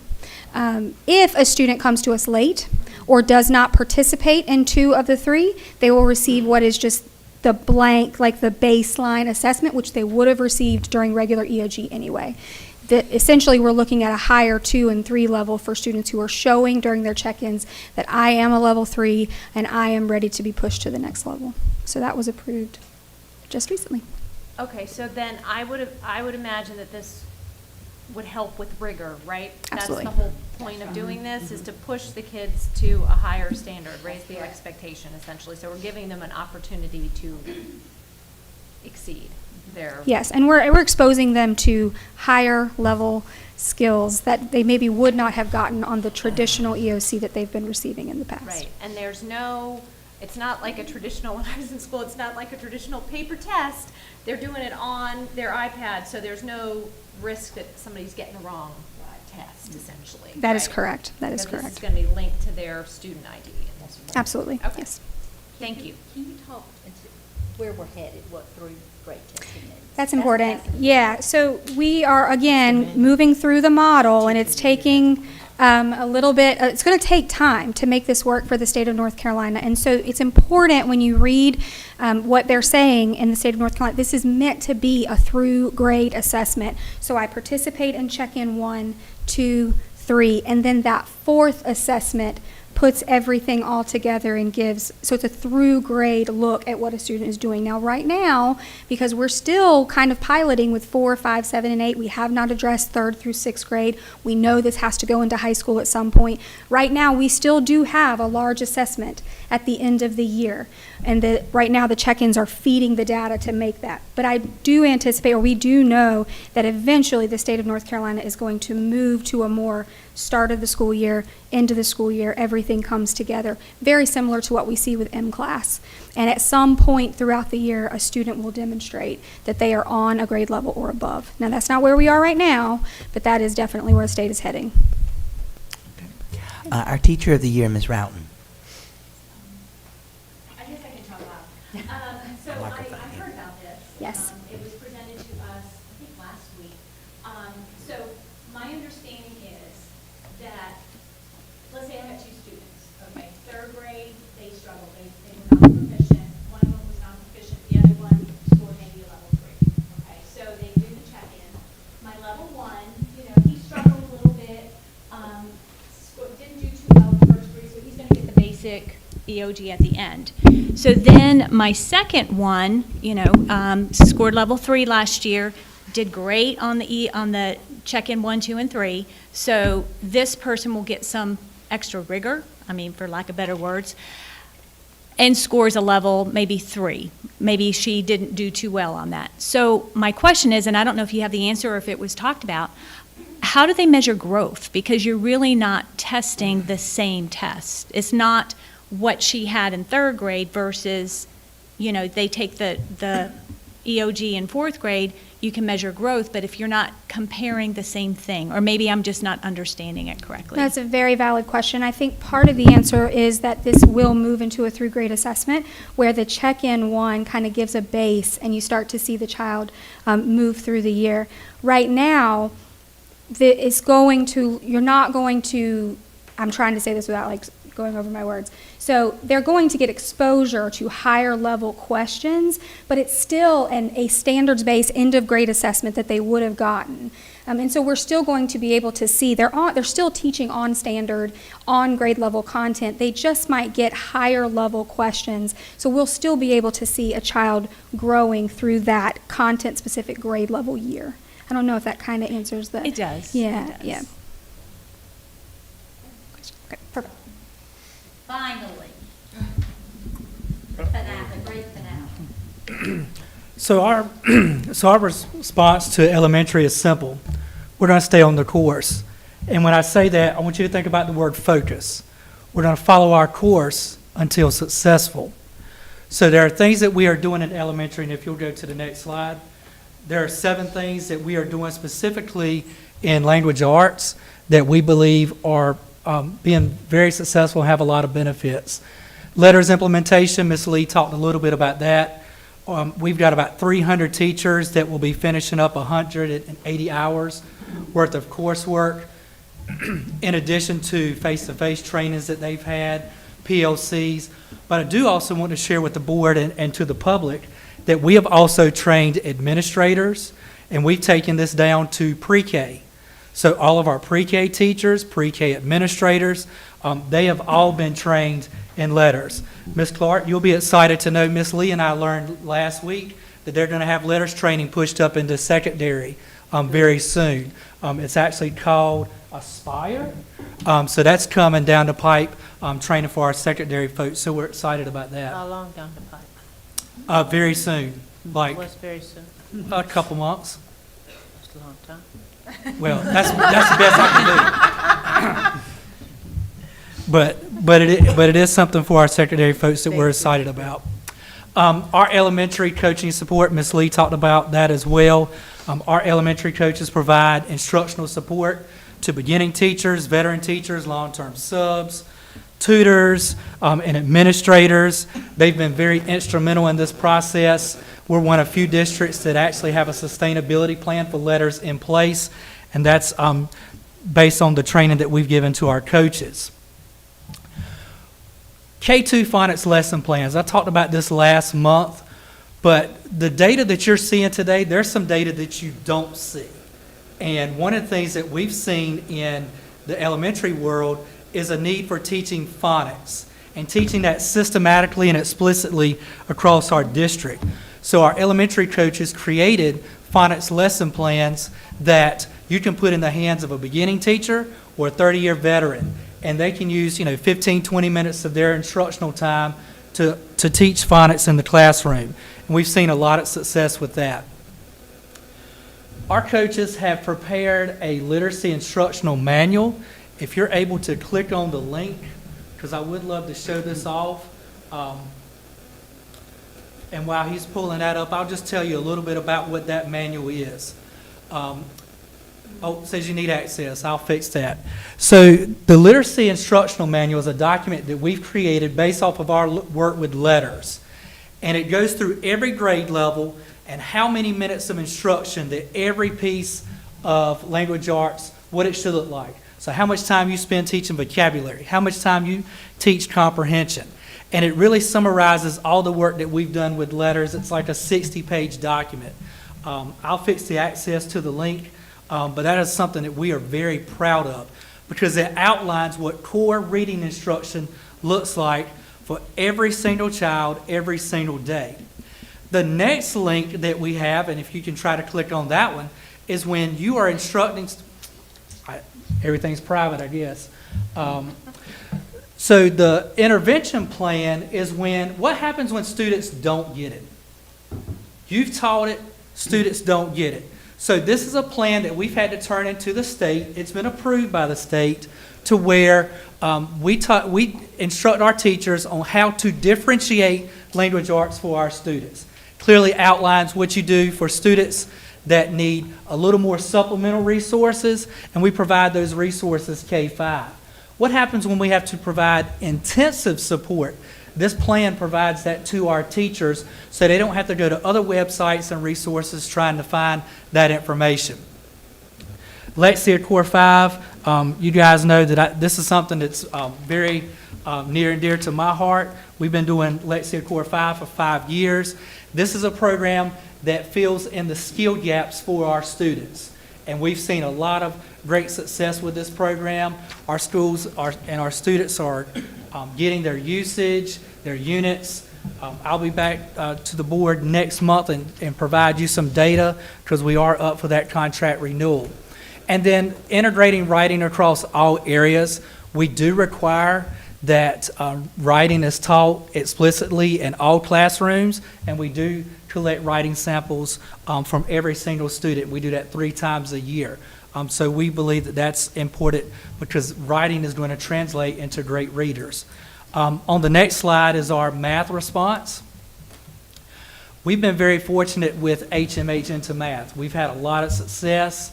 We had buy-in from teachers from day one. And when we purchased this program 3 years ago, this gave our teachers a lot of resources they didn't have. Teachers didn't have manipulatives to teach that concrete way of doing math. So we've been very fortunate. We've seen a lot of great gains through that program. We're going to continue to use it. We've aligned our pacing guides to the check-in as well because we want our teachers to be able to say, okay, I'm teaching, but are my students learning? So we can use that assessment data to determine that our students are learning. We've identified math lead teachers based off of integrated test scores. These are teachers K2 and 3-5 at every elementary school who've got it right. They're doing the right things, and we are providing training to them, and then they're taking that training and providing that back to their staff. I don't want you to try to click on this link because my luck's been bad with these links today. But this link here actually outlines what a math block would look like in an elementary school in kindergarten, 1st, 2nd, 3rd, 4th, and 5th grade. So it tells you how much time you spend on small groups, how much time you spend on whole group. And then something brand new this year that we're proud of is Reflex Math and Fracs. Reflex Math practices math fluency. If you've ever had to help a 7th grader with homework, I was helping mine last night, there was like 20 steps to do the problem. But what we can do now as early as kindergarten is we've got this program that we can practice math fluency because when you learn those facts, whether it's addition, subtraction, multiplication, and division, You learn those facts, it helps reduce those 20 steps that it takes to do a two-step word problem. Because when you dive deep into this data, you'll see that most of our students struggle with those multi-step word problems. And then Frax is a program that we have that specifically works on fractions. 5th grade, for example, half the test is fractions. So this is a program that will go back to the early grades, as early as 1st grade, that will help reinforce fractions so that our older grades, you know, like Miss Roughton, who teaches 4th grade, by the time they get to her, they've got a good understanding of fractions. And then last but not least, what's our response to science? So if you'll go to the next slide. We've adopted STEM Scopes, and it's a supplementary science resource, but unlike a lot of resources out there, it is geared towards North Carolina. So Ms. Muse, as a classroom teacher, could go into STEM Scopes. She's teaching physical science. She could click on physical science, and it provides videos, assessments, and all these different activities right at her disposal. So she doesn't have to go hunt around for other resources. We've aligned our pacing guides to the check-ins so that we're teaching and we want to see that our students are learning. We've identified science lead teachers in our district that are some experts that are doing some really great stuff. Project-based learning is where our teachers take and create a product, which is kind of like inquiry-based learning. The difference is inquiry-based learning is more about the process and teaching kids how to explore and how to investigate. Doesn't necessarily yield a product in return like a project-based learning does in the classroom. So that's kind of our response. We've got some additional resources on the next slide that if you're interested in more information, we've got school accountability and reporting. So what that looks like, there's a link there. There's also a QR code if you want to scan that with your telephones. We've got accountability data sets and reports. There's all the data that you want from our district and other districts around. And then we've got the testing dashboard from DPI as well. Any questions? All the links are working. They are. Hallelujah. Thine the glory, revive us again. Any questions for any of the team? I know that was a lot. I know it was a lot. But I do have a dream team here, and we couldn't not share with you all the ways we believe we're going to be able to impact student achievement. I think Ms. Stacy Hadley. So I just, as I talk to people and hear from folks, I am really happy to hear about what you're planning for math with the manipulatives. I mean, I think one of the things that we can take away from the COVID data of the last couple of years is that kids really cannot get math virtually. It doesn't work. And I think I mentioned to you, I had a tutor in the community who sent me a link to a math course in which she was helping one of our students in high school. And I was a good math student. As I told Ms. Lee, I was better because my dad had a mathematics degree, and my dad helped me all the way through calculus. So I had a built-in tutor at home. So for that, I was very privileged, I know. But I would have been hard-pressed to have understood and to have answered some of the questions in this course. Just looking at what was presented online, I couldn't have done it. So, and I liked algebra and geometry. So I'm really happy to see that we're putting those things in place, because I think that's going to really start helping move the ball forward on that. And I think it's really important in the ELA area that we are having writing across the curriculum. We know that should help with all of the performance in ELA, regardless of what the subject matter is you're writing about. And so I think all of those things are very good to see in terms of the response. Thank you. Okay, Ms. Muse.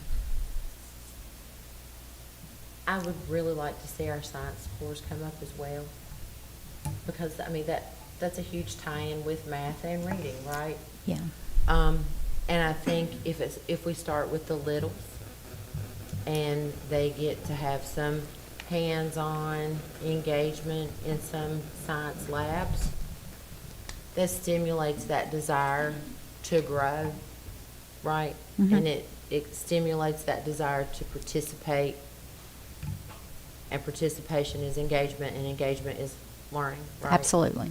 So, you know, it's And we, a cycle. I agree, and I was just looking at our data, and we, you know, our biology scores have always been kind of in low, and they're coming up. Well, we're not doing things the way we've always done I it know. anymore. But what I want to say is I think our teachers were disappointed in our science in 5th and 8th grade this past year. They were not as high as they generally are. We saw declines. So, and now we're getting ready to have new standards. So we've got some work to do to make sure that. But I think the important piece of the new standards is that it is hands-on. It is much more involved, and kids are going to be very active in science classrooms. And I would like to see our CT credentialing pieces go up. I Yeah, mean, I for would sure. like to see us hovering around the 70% range. Yes, ma'am. I know that's a lot, but I mean, we have to either get buy-in from teachers, and we have to get buy-in from students to understand how important it is. And a big way to do that would be salary. You know, if you're credentialed and you have this, you could get paid this. Right. If you Mhm. don't have the credentials to back you up, you're not gonna fall here, you're gonna fall here. Right. You know, Okay. thanks. Thank you. All right, thank you. Mr. Abbott? Just a simple one. HMH, what does that stand for? Houghton Mifflin Harcourt is the publisher. publisher. And Into Math is the name of the math program. Into Math. Into Math. But it's by HMH. Mr. Alcock, I can't say those words, so I just say into math. I remember those words. Any board members on this side? Sounds good. All right, Ms. Clark? Just briefly, all of you did a super job, just super. You talked to Mrs. Lee about engaging our stakeholders, and I think that will come by through communication too. It's incredible that they did not know, but also at the last board meeting, there was the parent who basically said, you know, kids need to mess and walk around.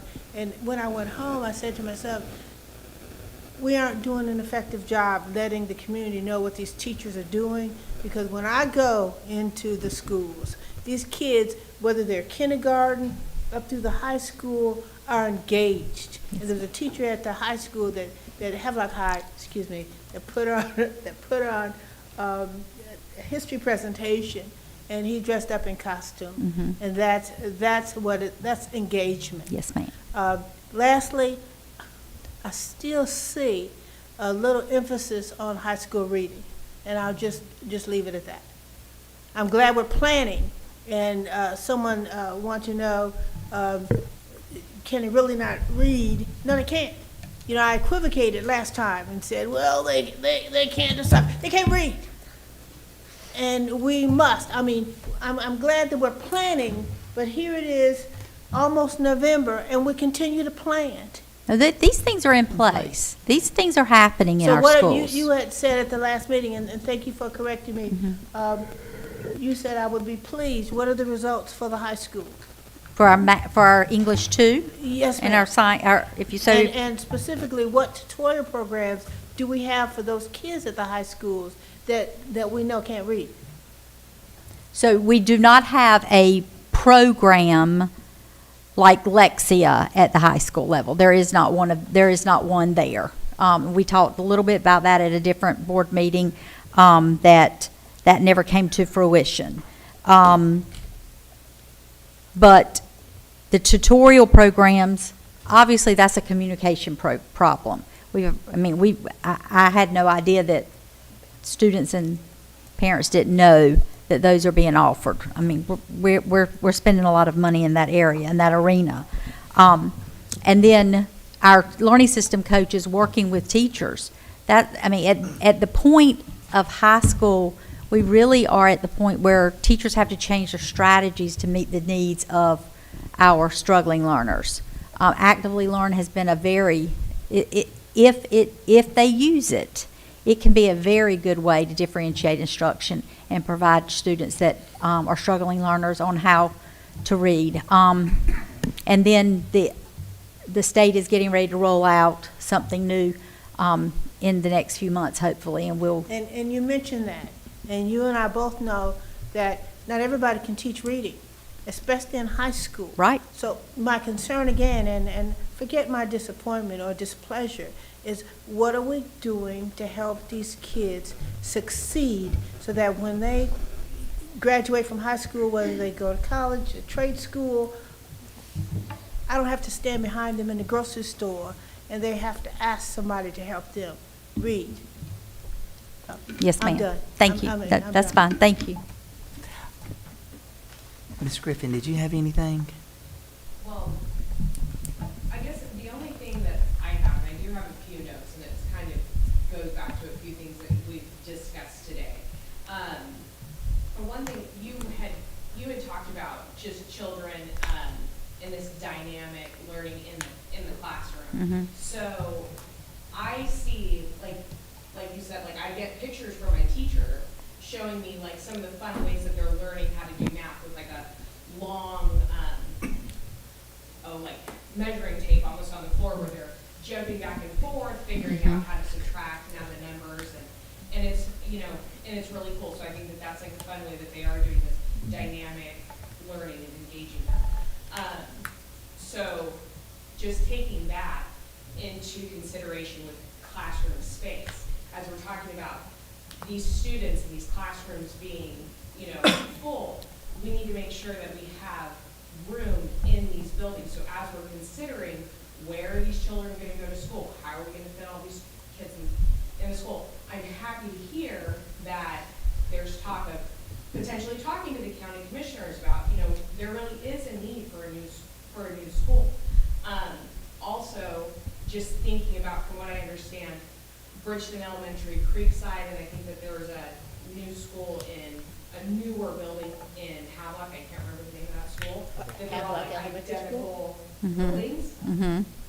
Havelock Elementary, yeah, that we could potentially add on to those schools because the community is growing so much. Where I have a child at Brinson. There's a brand new subdivision that's going in. I drove through it.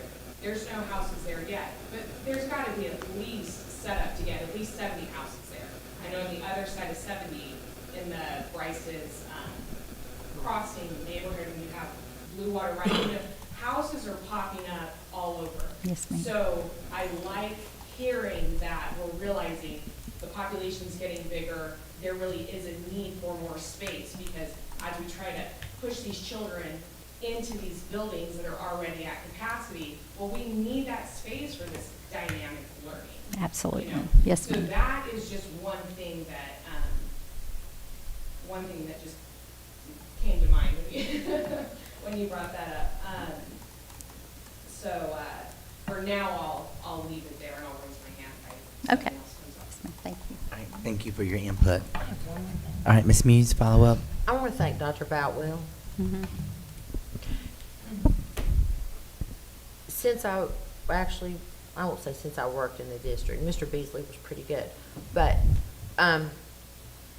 you do the best job digesting data, explaining data, and engaging with data.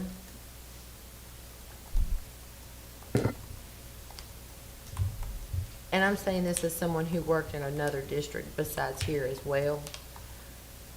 You're just top notch, and you can just tell that you put a lot of effort in what you do. And you can also tell, you like it. You can just tell that you like it. I don't know why you like it, but you like it. And I just appreciate that. So you always do a really good job. So I just wanted you to know that. Really good team, and then this is awesome. Thank you. Thank you all. Thank Y'all you all so did a phenomenal job. Thank you so much. All right, with that, we're going to take a lunch break. We've come through a lot this morning, so we'll freshen up and come back. Lunch break for 30 minutes. Let's do 30 minutes. Everybody good with that? 30 minutes. 30-minute lunch break. We'll come back in 30 minutes. I'm a granny. A dog granny. So my Mr.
I call our meeting back to order.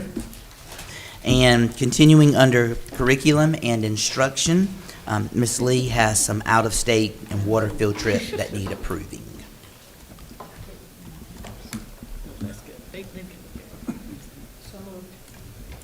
So moved.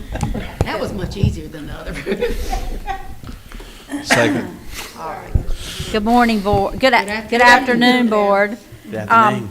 So I just wanted to bring to you today, there are numerous out-of-state field trips that need approval by policy. So the first one is Early College East, going to New York City, March 2nd through 3rd, and it does include a water activity.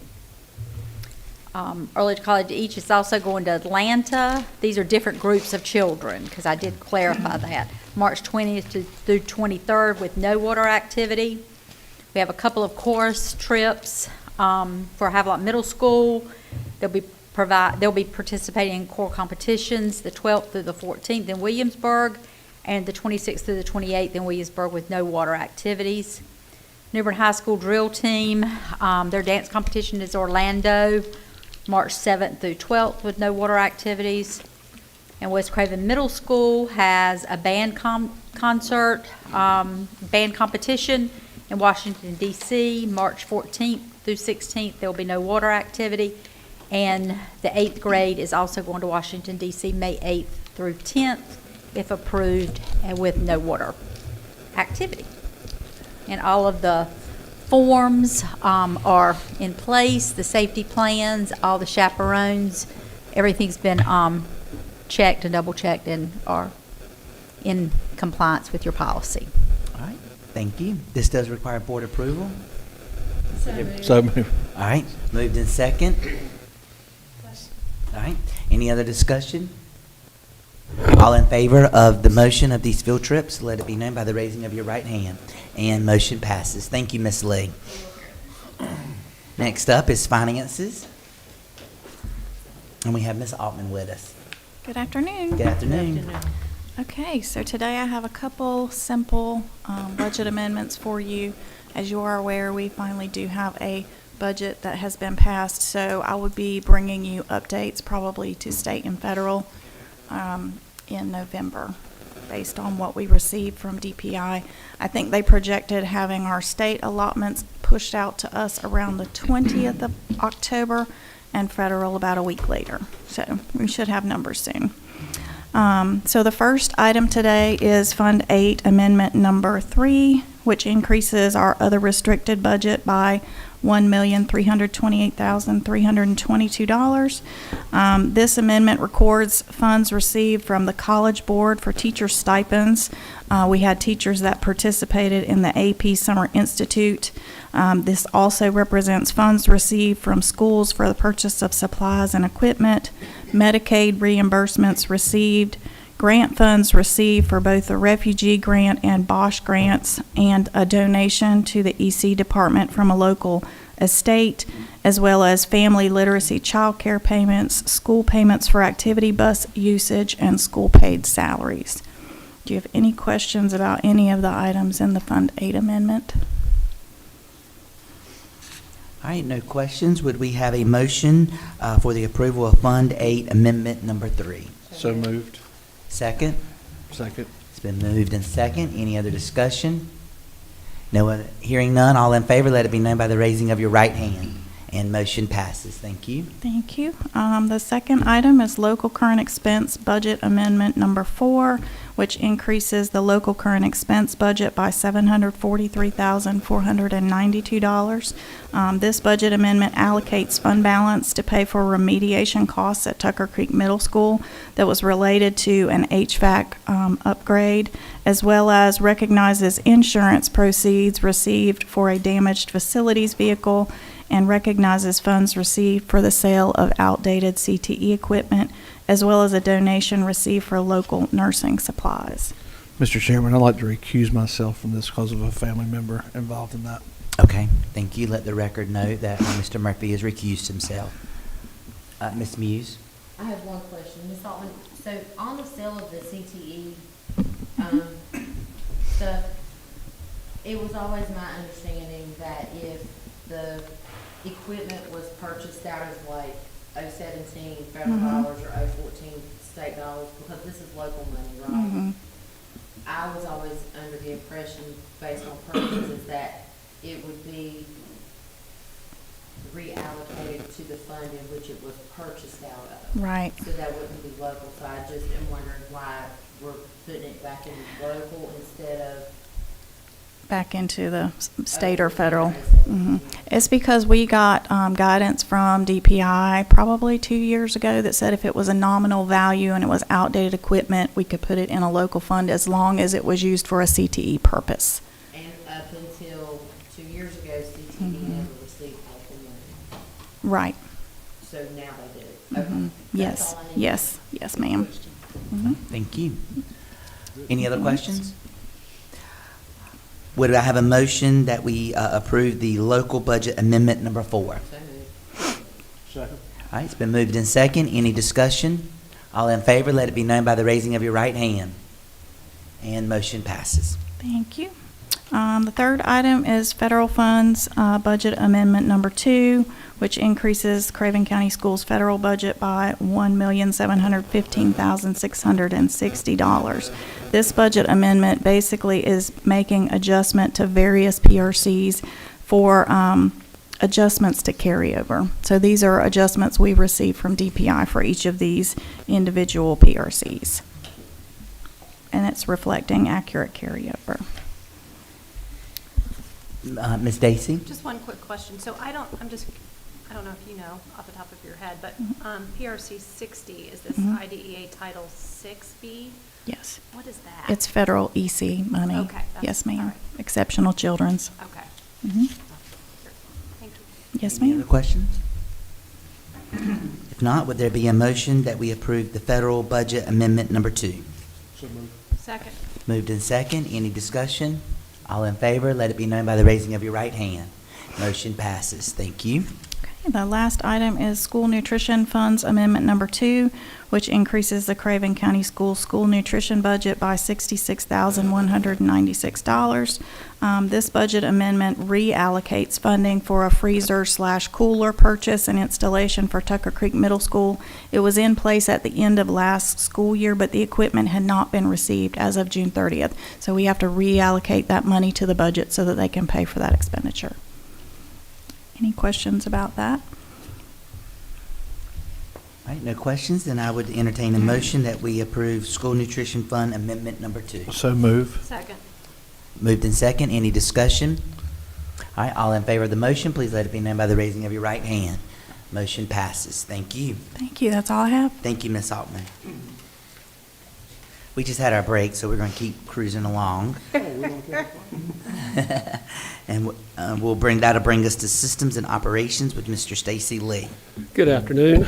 I'm Mr. Freeble's proxy today. So I'm bringing forth for approval the next round of intercom project upgrades. As the board knows, we've done these for the last 2 or 3 years. This is the 4th round, and then I think we have 1 round next year that will finish us up. So you have all the bid information there. This is allocating this from the approved capital outlay budget and the identified schools that will be in this next round of conversion. So we're looking for approval. All right, board approval. Any questions?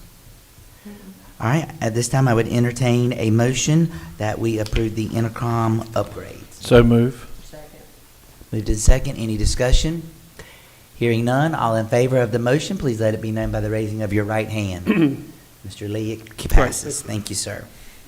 All right, next up, we call Mr. Williams.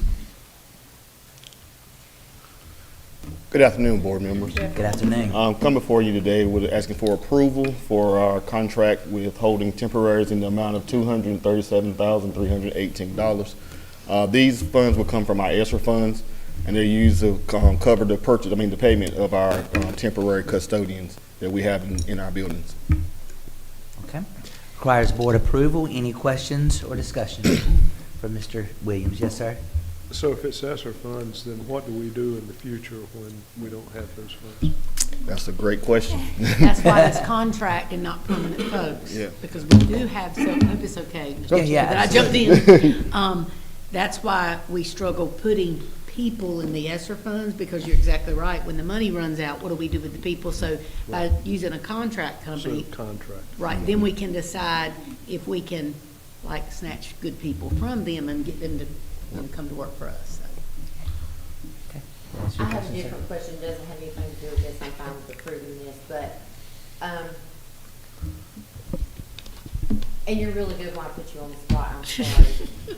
I got your back. Oh, thank you. Okay, so I had a request for an ice machine at a softball field over at New Bern High School specifically, because if the players or whatever, somebody gets injured or whatever, but if an ice machine goes down and you guys have the capability of making that repair,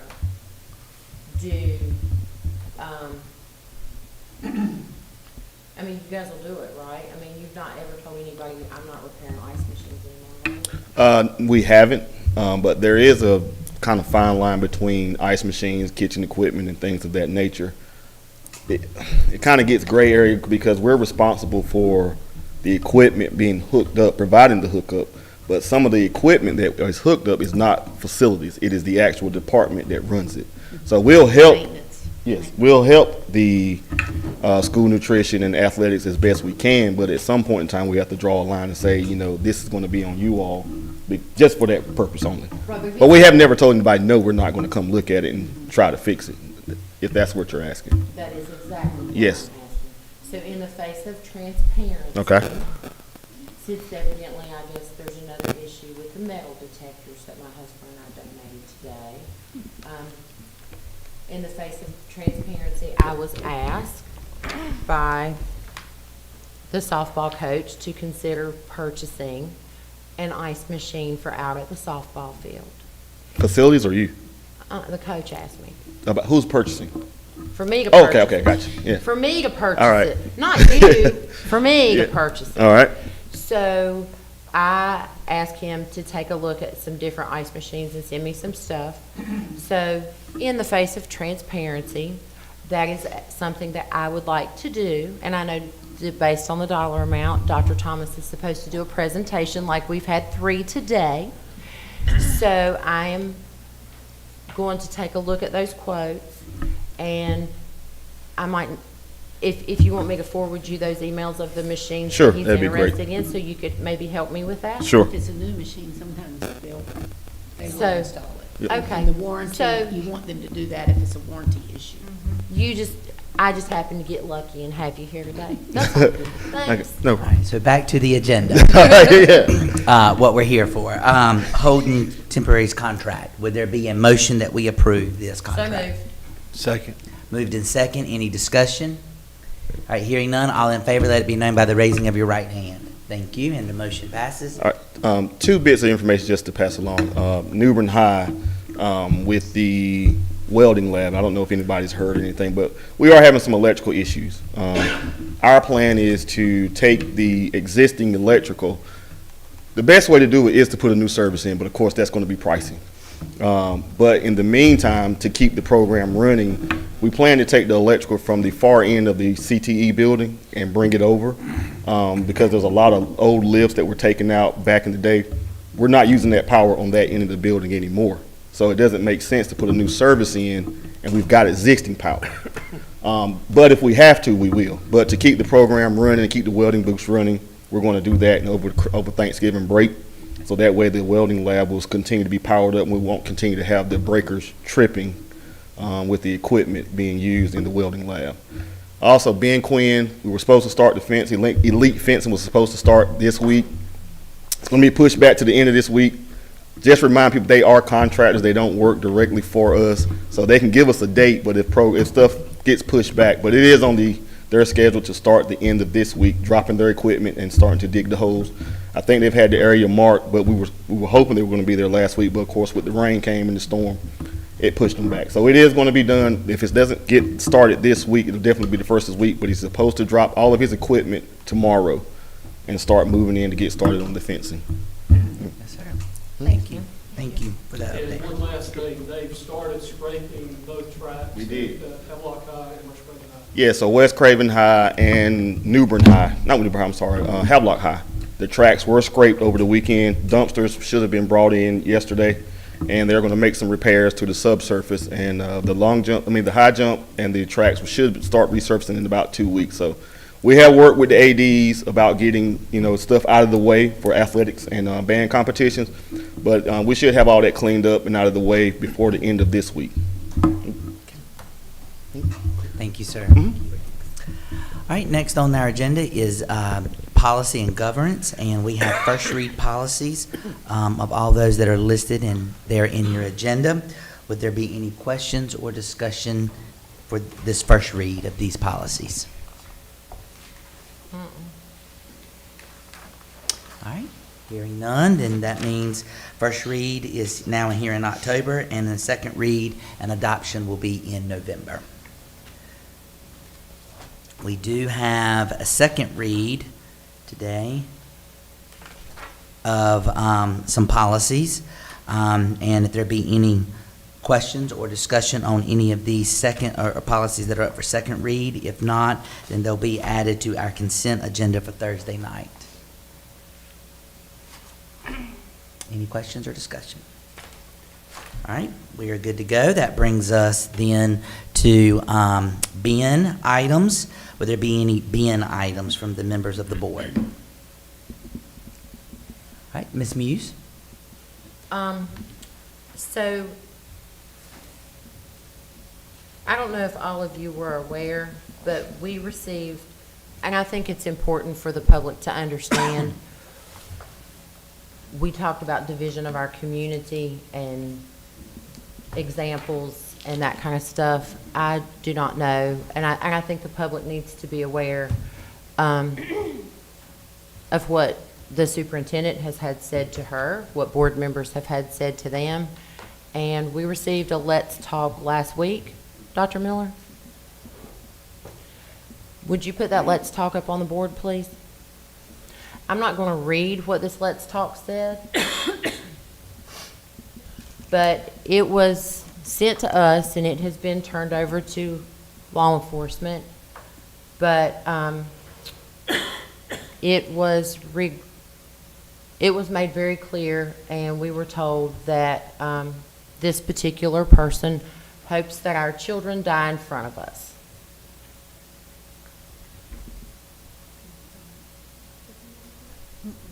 So in the face of transparency, since that's what everybody in this county wants, they need to see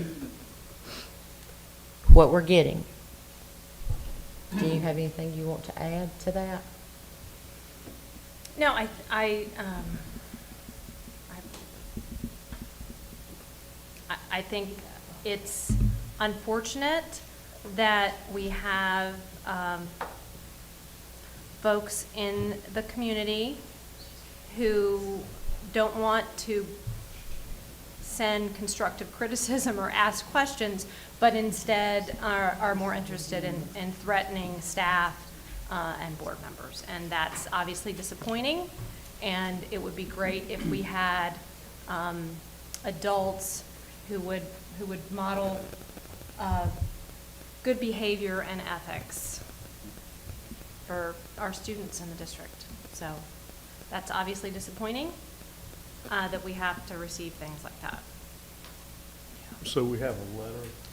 It was I'm a sharing Let's it with Talk. the board now because it's got a phone number that could be identified, but I will share the contents, and we are aware now who sent this threatening message, and it will be addressed. You're gonna forward it to us? Is there, I'm forwarding it right now. How do some of us know about this already and the most of us don't? Most of us seem to be unaware about this already. I'm assuming that letter isn't protected in some way. If it's shared with the board, doesn't it become public? Not necessarily. The information contained therein, once it becomes in your hands, then the public records laws determine that. So I would take care of it. Okay. I think the reason that I knew about it was because I had came by here the day that it came in, and I was actually having a meeting with Dr. Miller, and it was sent to her, and she happened to open it up while I was here, and she was shocked when she received it. And as a result of that, I had a conversation with Miss Daisy later that evening and shared the information with her. And it will be copied and pasted exactly as it was. So I just sent it to the board. All right, She was first. she was very, all right, Yes. Ms. Daisy. So I just have one additional bin item. And I think that in the interest of full transparency, we need to talk a little bit about a topic that seems to have been much in the news and in a number of different ways, but it's pretty clear under state statute what the powers and duties of a principal are in our school system and throughout our state. And because it seems to some to be confusing, I think it's important to review the statute, and it's section 115C-288 of the North Carolina General Statutes. And so one of the things that you learn in law school is that you typically assume, and Ms. Clark can help me with this, but you typically assume when you're construing statutes that the legislature means what they say and they say what they mean when they draft a statute. So if we look at subsection A of the statute, it starts with the language to grade and classify pupils. And then it's very straightforward. It says the principal shall have authority to grade and classify pupils except as provided in General Statute 115C-83.7A. And I can tell you that specific section, and Mr. Gatchell can confirm, relates to social promotion of third graders. So that's a separate issue. The heart of this section is the next sentence, which says, in determining the appropriate grade for a pupil who is already attending a public school, the principal shall consider the pupil's classroom work and grades, the pupil's scores on standardized tests, and the best educational interests of the pupil. So it's really clear from that sentence and the following one that the beginning of the subsection where it reads to grade and classify pupils does not mean to grade a paper. The word level is implied because if you were to read the second sentence of the subsection to mean that a principal has the ability to change a grade, the whole sentence would not make sense. It would make the statute meaningless. So the plain meaning of the statute is that the principal has the duty to grade and classify, meaning select a grade level for the students in his school, his or her school. And to do so, may review the pupil's classroom work and grades given by the teacher. So in order to sort of drive this point home, I would look to subsection B, which makes this really unambiguous, right? This is all what we would call, what judges would call the plain meaning of the statute. It's completely unambiguous. Subsection B, to make accurate reports to the superintendent and to the local board. So this is the second duty listed in the statute. The principal shall make all reports to the superintendent. And it says every principal of a public school shall make reports as are required by the boards of education. It goes on and says, provided that the superintendents may require teachers to make reports to the principals and principals to make reports to the superintendent. And then this section is particularly pertinent. Provided further that any principal or supervisor who knowingly and willfully makes or procures another to make any false report or records, requisitions, or payrolls respecting daily attendance of pupils in the public schools, payroll data sheets, or other reports required to be made to any board or officer in the performance of his duties shall be guilty of a Class 1 misdemeanor, and the certificate of such person to teach in the public schools of North Carolina shall be revoked by the superintendent of public instruction. So those are the first two sections of this particular part of the statute. And you have to read the whole statute to make it make sense. This is so clear that there are very few opinions interpreting it, and that happens when the statute is clear on its face. There is, however, one North Carolina Attorney General's opinion, and that opinion related to classifying kindergartners in the appropriate grade level. It's a September 16th, 2003 opinion. And the pertinent language I'll refer to, that just by way of example, explains the proper use of Section 115C 288A. And it says, this is almost the final paragraph, once a child is old enough to enroll in public school, however, his or her grade placement in the initial year or any subsequent years is governed by North Carolina General Statute, Section 115C 288A, which gives the principal the discretion to place the child in any appropriate grade. So grade in the statute is grade level. So based on that, for clarification purposes, since Mr. Gatchell is our legal counsel and he's supposed to provide us with great advice, and he does, when you read a statute, Mr. Gatchell, isn't the intent for the whole statute to apply and not for you to cherry pick subsections of said statute? I mean, you can't read Part B and do away with A and C, and you can't read Part A and do away with B, C, and D should they exist.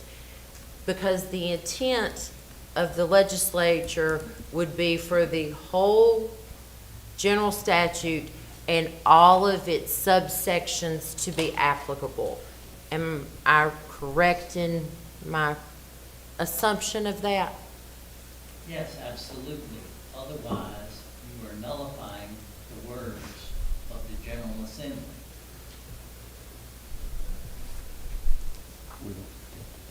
And we don't get to do that. Because when you do that, in essence, you're breaking the statute, so therefore you would be breaking the law as it was written. Correct? I'd be happy to give you my advice. Pushing your luck. All right, thank you. Would there be any other bin items from any other board members? I think that was enough. Yeah, I do. All right. Moving right along, we will take a 10-minute break, and then after our break, we'll be coming back for closed session. I'll be entertaining a motion to enter into closed session.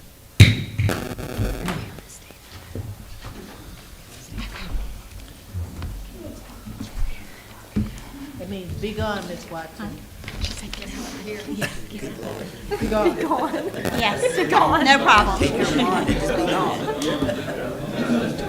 That's why they wanted me between the two. The motion's gonna be long for closed session today. I hope it's not gonna be long. Well, we better rush that. Can't we wait till next time? Can't we wait till Thursday? Can't we wait till next month? Before and I watch the work sessions online. I'm the one who asked about having spray. Call him and tell him to do that next month. Oh, okay. Unless you want to. Well, we have exclusivity plan. And that's every October, so that's the annual. Sorry. You stay for work session. Thank you. Yeah. Can we go to your office for just a moment? I did not know.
I call this meeting back to order.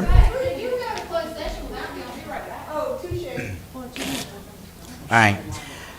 We are back in order, back in session. At this time, I would entertain a motion to enter into closed session to consider the qualifications, the competence, performance, or condition of an appointment of a public officer or employee or prospective public officer or employee, North Carolina General Statute 143-318.11A6, and to consult with an attorney in order to protect the attorney-client privilege between the attorney and the public body, which is privilege hereby acknowledged North Carolina General Statute 143-318.11A3, and to discuss and take action regarding plans to protect public safety as it relates to existing or potential terrorist activity, and to receive briefings by staff members, legal counsel, or law enforcement or emergency service officials concerning actions taken or to be taken to respond to such activity according to North Carolina General Statute 143-318.11A9. Would I have a motion on that? So move. Second. All right, it's been moved in second. Any discussion? All in favor of the motion, please let it be known by the raising of your right hand. We are in closed session.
meeting. All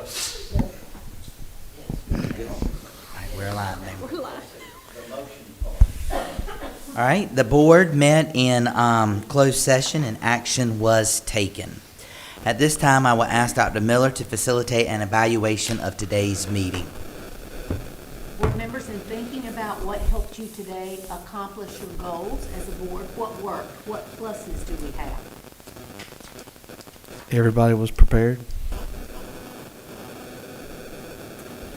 Other pluses? We had great presentations from staff and consultants, and thank you, everybody, for that. Other pluses? The board was able to resolve issues in a civilized fashion. With consensus, right? We're ahead of Nick's timeline. Other pluses, what worked today?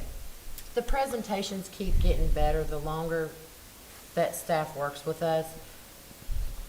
If I think back to presentations that we used to have, they had a lot of tofu in them. There's not so much tofu anymore. It's just, we have actual meat in the presentations, which streamlines everything, right? And I think that, if I can respond to that, I think that helped because staff are starting to understand what the board is looking for, and you providing that feedback really helps me work with staff, because they sat and went through the presentation with me, and I asked questions, and so I think that helps, knowing what the board wants, and certainly we want to provide that without fluff, as tofu, whatever you call it. I'm sorry, I just Other pluses. Tofu's just horrible. I just can't. Other pluses, what Some of worked those today? presentations used to be horrible, and they had a whole bunch of tofu in them. Other pluses. All right, in the effort to continuously improve and get better, next time it would even be better if. How can we improve?